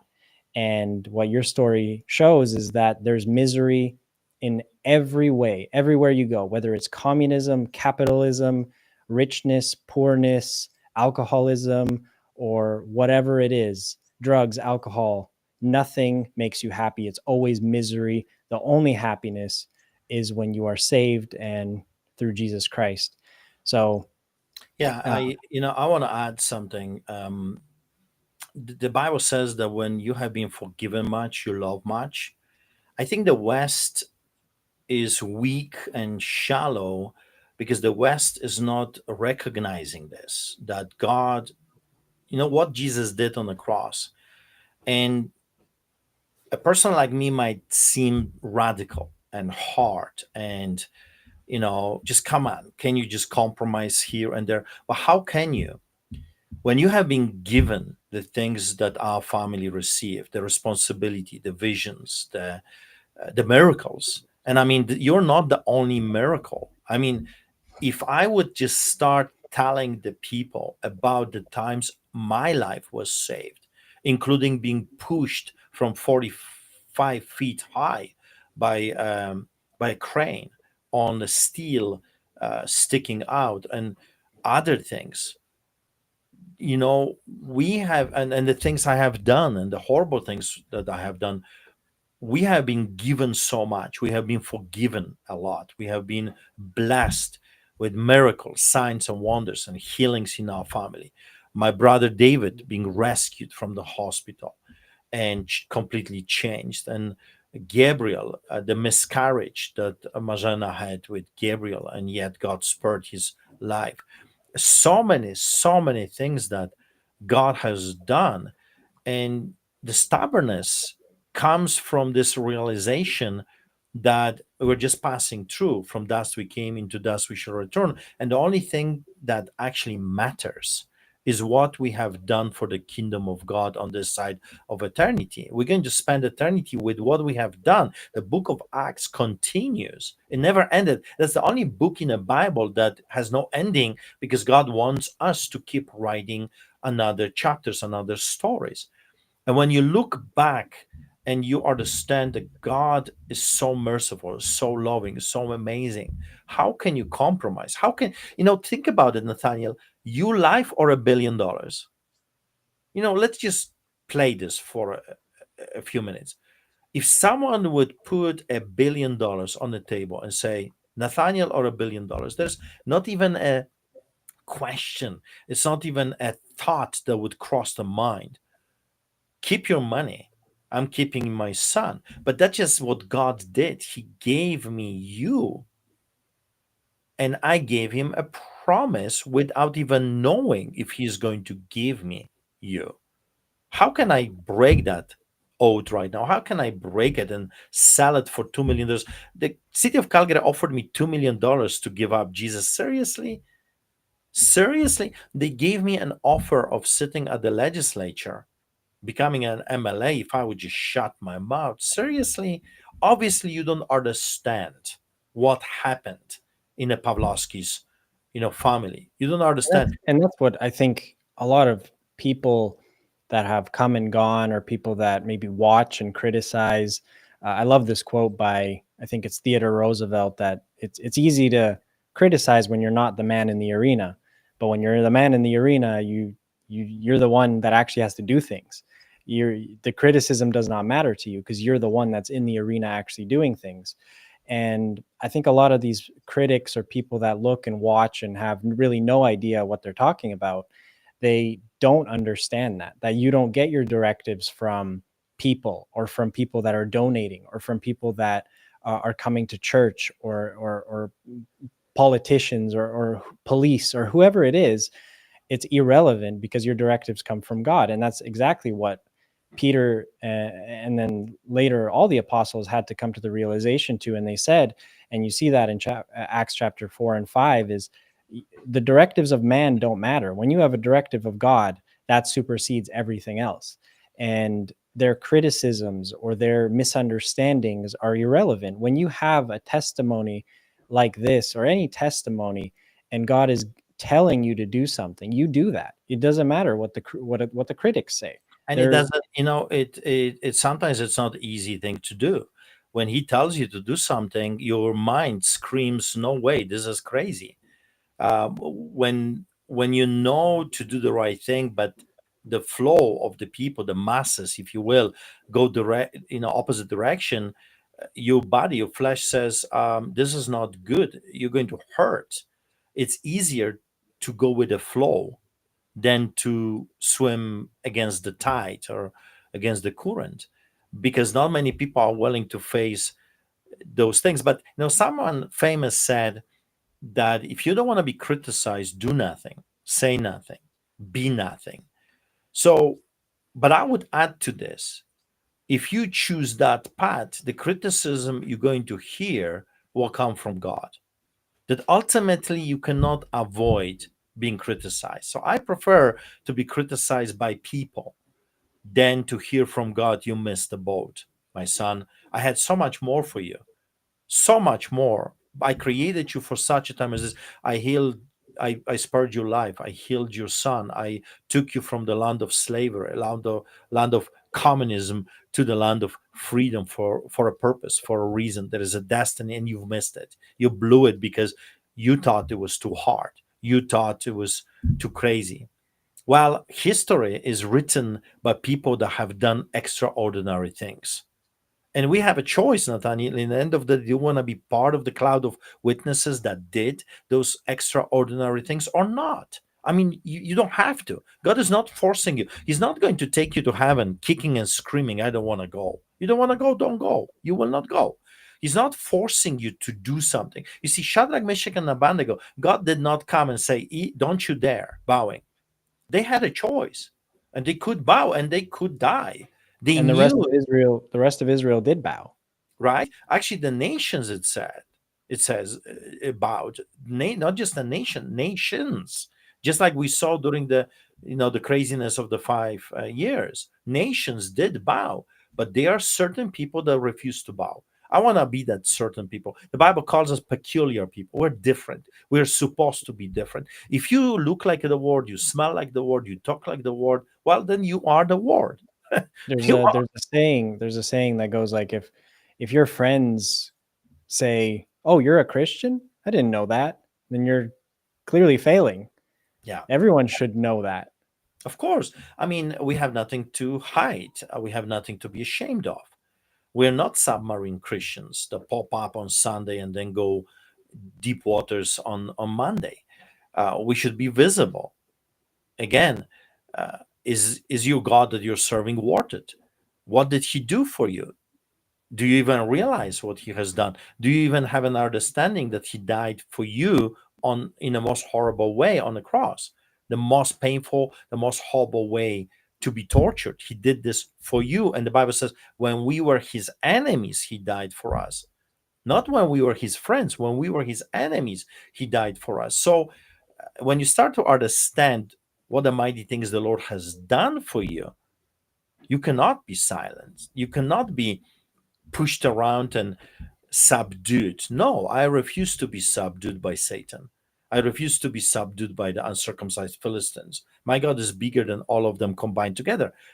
And sometimes, yes, they are too powerful for me, but that's a good moment. That's a good place for every Christian to realize, with God, without God, I'm finished. I'm nothing. With God, my enemies are finished, are nothing.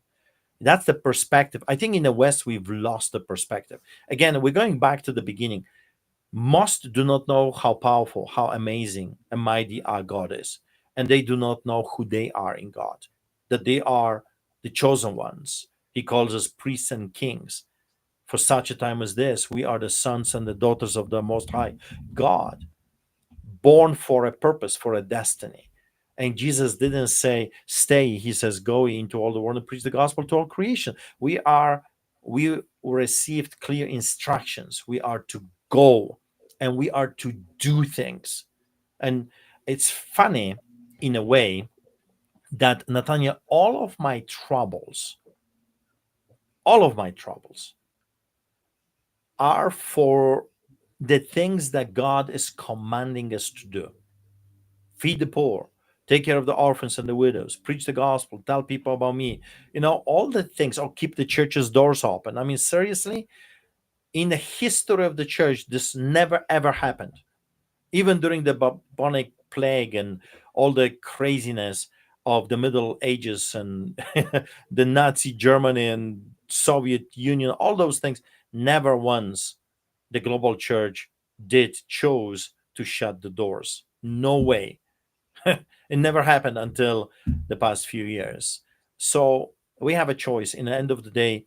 And I think you have a very valid point. We must keep reminding ourselves about the mighty things that the Lord has done for us. We must remember. We must remember. That's why it was commanded to the Israelites to every single year remember exactly what God did, and that was commanded for all time. Certain festivals like the Passover, God said, do this for all time to remember what I did for you. And that's why we have certain holidays. They're called holy days. It's so that we remember. We remember Easter, we remember the Passion, we remember the birth of Jesus. We're supposed to remember those things, and how much more we should even remember those things in our own life, because that's what makes us. That's Jesus did something for all of us, and we have to remember that. So next time I do want to talk about some of those things. I think we can split it into some fascinating war stories and then other things. I still want to, this next episode will be the last episode where we're talking about kind of who you are, what you've been doing, because I also want to talk about some of the missions work that you did, that some of which I was a part of in Africa, the Middle East, and all over Central America and Europe and many places. And I want to talk about those things, talk about some of those fascinating things that you've seen, done, the miracles that we witnessed. And I want people to understand that this is now the calling that God has placed on you, has put you in to go and do, not just to sit in church and to, sing hallelujah, which is a great thing to do, but that is not all we're supposed to do. We're commanded to go out into the world and actually make a difference, to preach the gospel to all creation, and to go and go feed. There's straight commandments: go and feed the homeless, go and take care of the prisoners, go and take care of the widows and the orphans. Those are commandments. And when you actually do those things in practice, you see the work of the Holy Spirit. And we can talk about that next time. And hopefully these episodes won't be so long. Hopefully they're not boring people. And after that, I want to spend some time in subsequent episodes where we can talk about the Bible, history, politics. I think a very important topic that people need to understand is slave mentalities. I read a book about a doctor who survived Auschwitz-Birkenau, the concentration camp. Another book about a man who was tortured for Christ in Siberia. And we need to understand the slave mentality and how people, Stockholm syndrome, and how people can get attached to Egypt.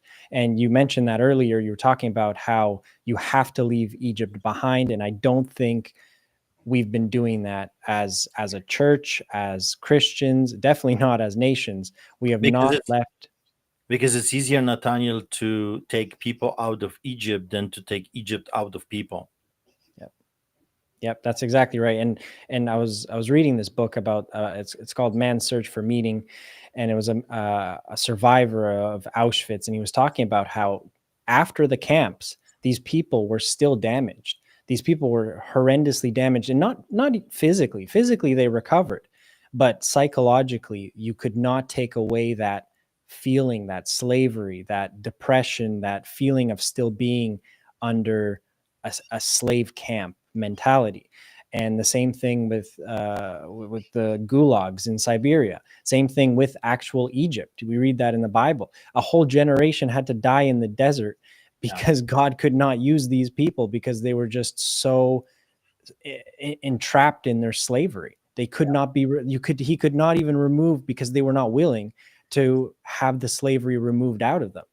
And I think that's an important topic for Canadians and Americans to understand. Americans, at least like Polish people, they fought for their freedom, and they can understand the value of it. Canadians are in more grave danger, I think, than they realize, because they have not taken off that slave mentality. And many people, Indigenous people and African Americans, they need to understand that we've been called out of slavery, and that entitles a mentality shift. So, and I know you've studied this, you've studied history, so I think we can have a great conversation about this in later episodes. And again, if people want to recommend topics for us to talk about, please comment, get involved. And if people want to read the entire story of what's been going on in your life, what's been going on recently, the arrests and everything that's been going on, you can read the book, Lions Do Not Bow. It's on Amazon. It's on pathwaybookservices.com. And you can read about all the details of being imprisoned by a government for the faith. This is happening today in Canada. A man was imprisoned, arrested, dragged through the courts for the faith. And if you don't believe us, you can read the book. You can watch the documentary Street Advocate on YouTube and read the book Lions Do Not Bow. And any last thoughts? Well, you cannot set the captives free if you yourself are a slave. So I think that's a great topic for people to understand that in order to be successful and help others, you have to yourself be free first. And I think the enemy has done a very good job of enslaving the churchgoers, thinking that they are fine, that they're okay. But And that's why sometimes for example, like yourself, ex-alcoholics are sometimes the best people to pull other people out of their alcoholism, because they dealt with it and they got out of it. And as Christians, that's not us that do anything. It's the Holy Spirit. It's Jesus setting us free. But it's often those people that have gone through those things who've actually been in slavery, and you were in slavery in the physical sense, as in communism, but also the spiritual sense. And you were a slave all throughout your life in Poland under communism, and then capitalism in Greece, and then your life in Canada. And all of that, you were a slave until Jesus set you free. And now you can pull other people out of slavery. And that's what we hope every listener can do. And that's how Christianity has spread. That's oddly enough, it's been through persecution. Again, that's another topic we can talk about a different time. It's persecution that spread the gospel. It's a paradox that's just absolutely fascinating. In the Canadian government's attempt to silence you and beat you, they created you into the man that you are today. And again, it's irony, and it's a paradox, because they turned you into you. It was their attempt, it's their persecution that gave you a global platform. It's their persecution. And this happens with Christians all the time. There's a famous saying, it's Christianity is like a nail. the harder you hit it, the deeper it goes. And just totalitarian governments and governments just don't understand, because their hatred for God is so strong. Their goal is to replace God, and they're blinded by it. The devil, it can be so foolish because he's blinded by hatred, and they make mistakes when they're blinded by hatred. And it's a fascinating paradox. Yeah, it is. They are hoping that you quit. So the only way the enemy can win is when you throw a towel at the ring. You must keep fighting no matter what is being thrown at you. As long as you are in the arena, as long as you're in the ring, you have a guarantee of victory. You just have to endure the season of the valley, even if it is a valley of shadow of death, because then God says that He will be there with you. So we got to keep plowing, keep enduring, keep doing what we are doing. The Bible says that by the blood of the Lamb. So if you're a born again believer, you have the blood of the Lamb and the word of your testimony. That's why the testimony is so powerful and it's needed. We all should share our testimonies everywhere we go, because it's a pure power. It's something that the enemy cannot take it away from you. It's your story. It happened to you. You just have to share it. And when you do, the truth of that testimony will set the captives free. So, last point, as many people are aware, you were robbed, actually taken. The government took away and robbed you of your charitable tax status for speaking about biblical moral things, such as, and they listed these exactly verbatim: homosexuality, abortion, and divorce, because you spoke negatively on those things. They said specifically that you talked about those three sins negatively, that because of that, you are not eligible for a tax status because you're too political. Of course, we all know that those are moral issues, not political issues. Those are moral issues that are talked about in the Bible specifically.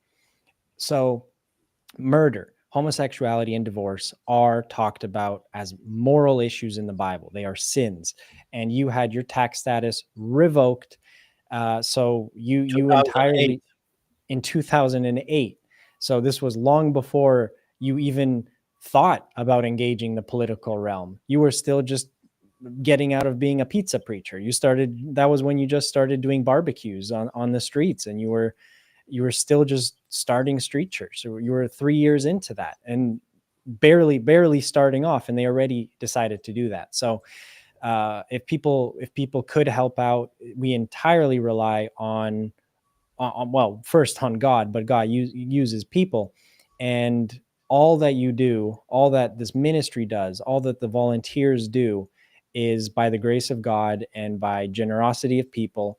And three times a week, you are sometimes in minus 40 degrees, whether it's raining, snowing, blizzarding, or plus 35 degrees Celsius or minus 35 degrees Celsius. Doesn't matter. You're 3 times a week feeding the homeless people, preaching the gospel, and twice a week in a building doing a church. Of course, so many other things, missions and endeavors that just never cease to end. So if people could help out, and again, please get involved in however you feel called to do, whether that's prayer or donating or getting actually physically involved. You can go to the website streetchurch.ca to help out. There are many ways to help, and you can contact my dad directly. His number, his email is public. You can talk to him directly, and we'll see you next time. Any last thoughts? God bless, stay strong, and lions, remember, do not bow before the hyenas.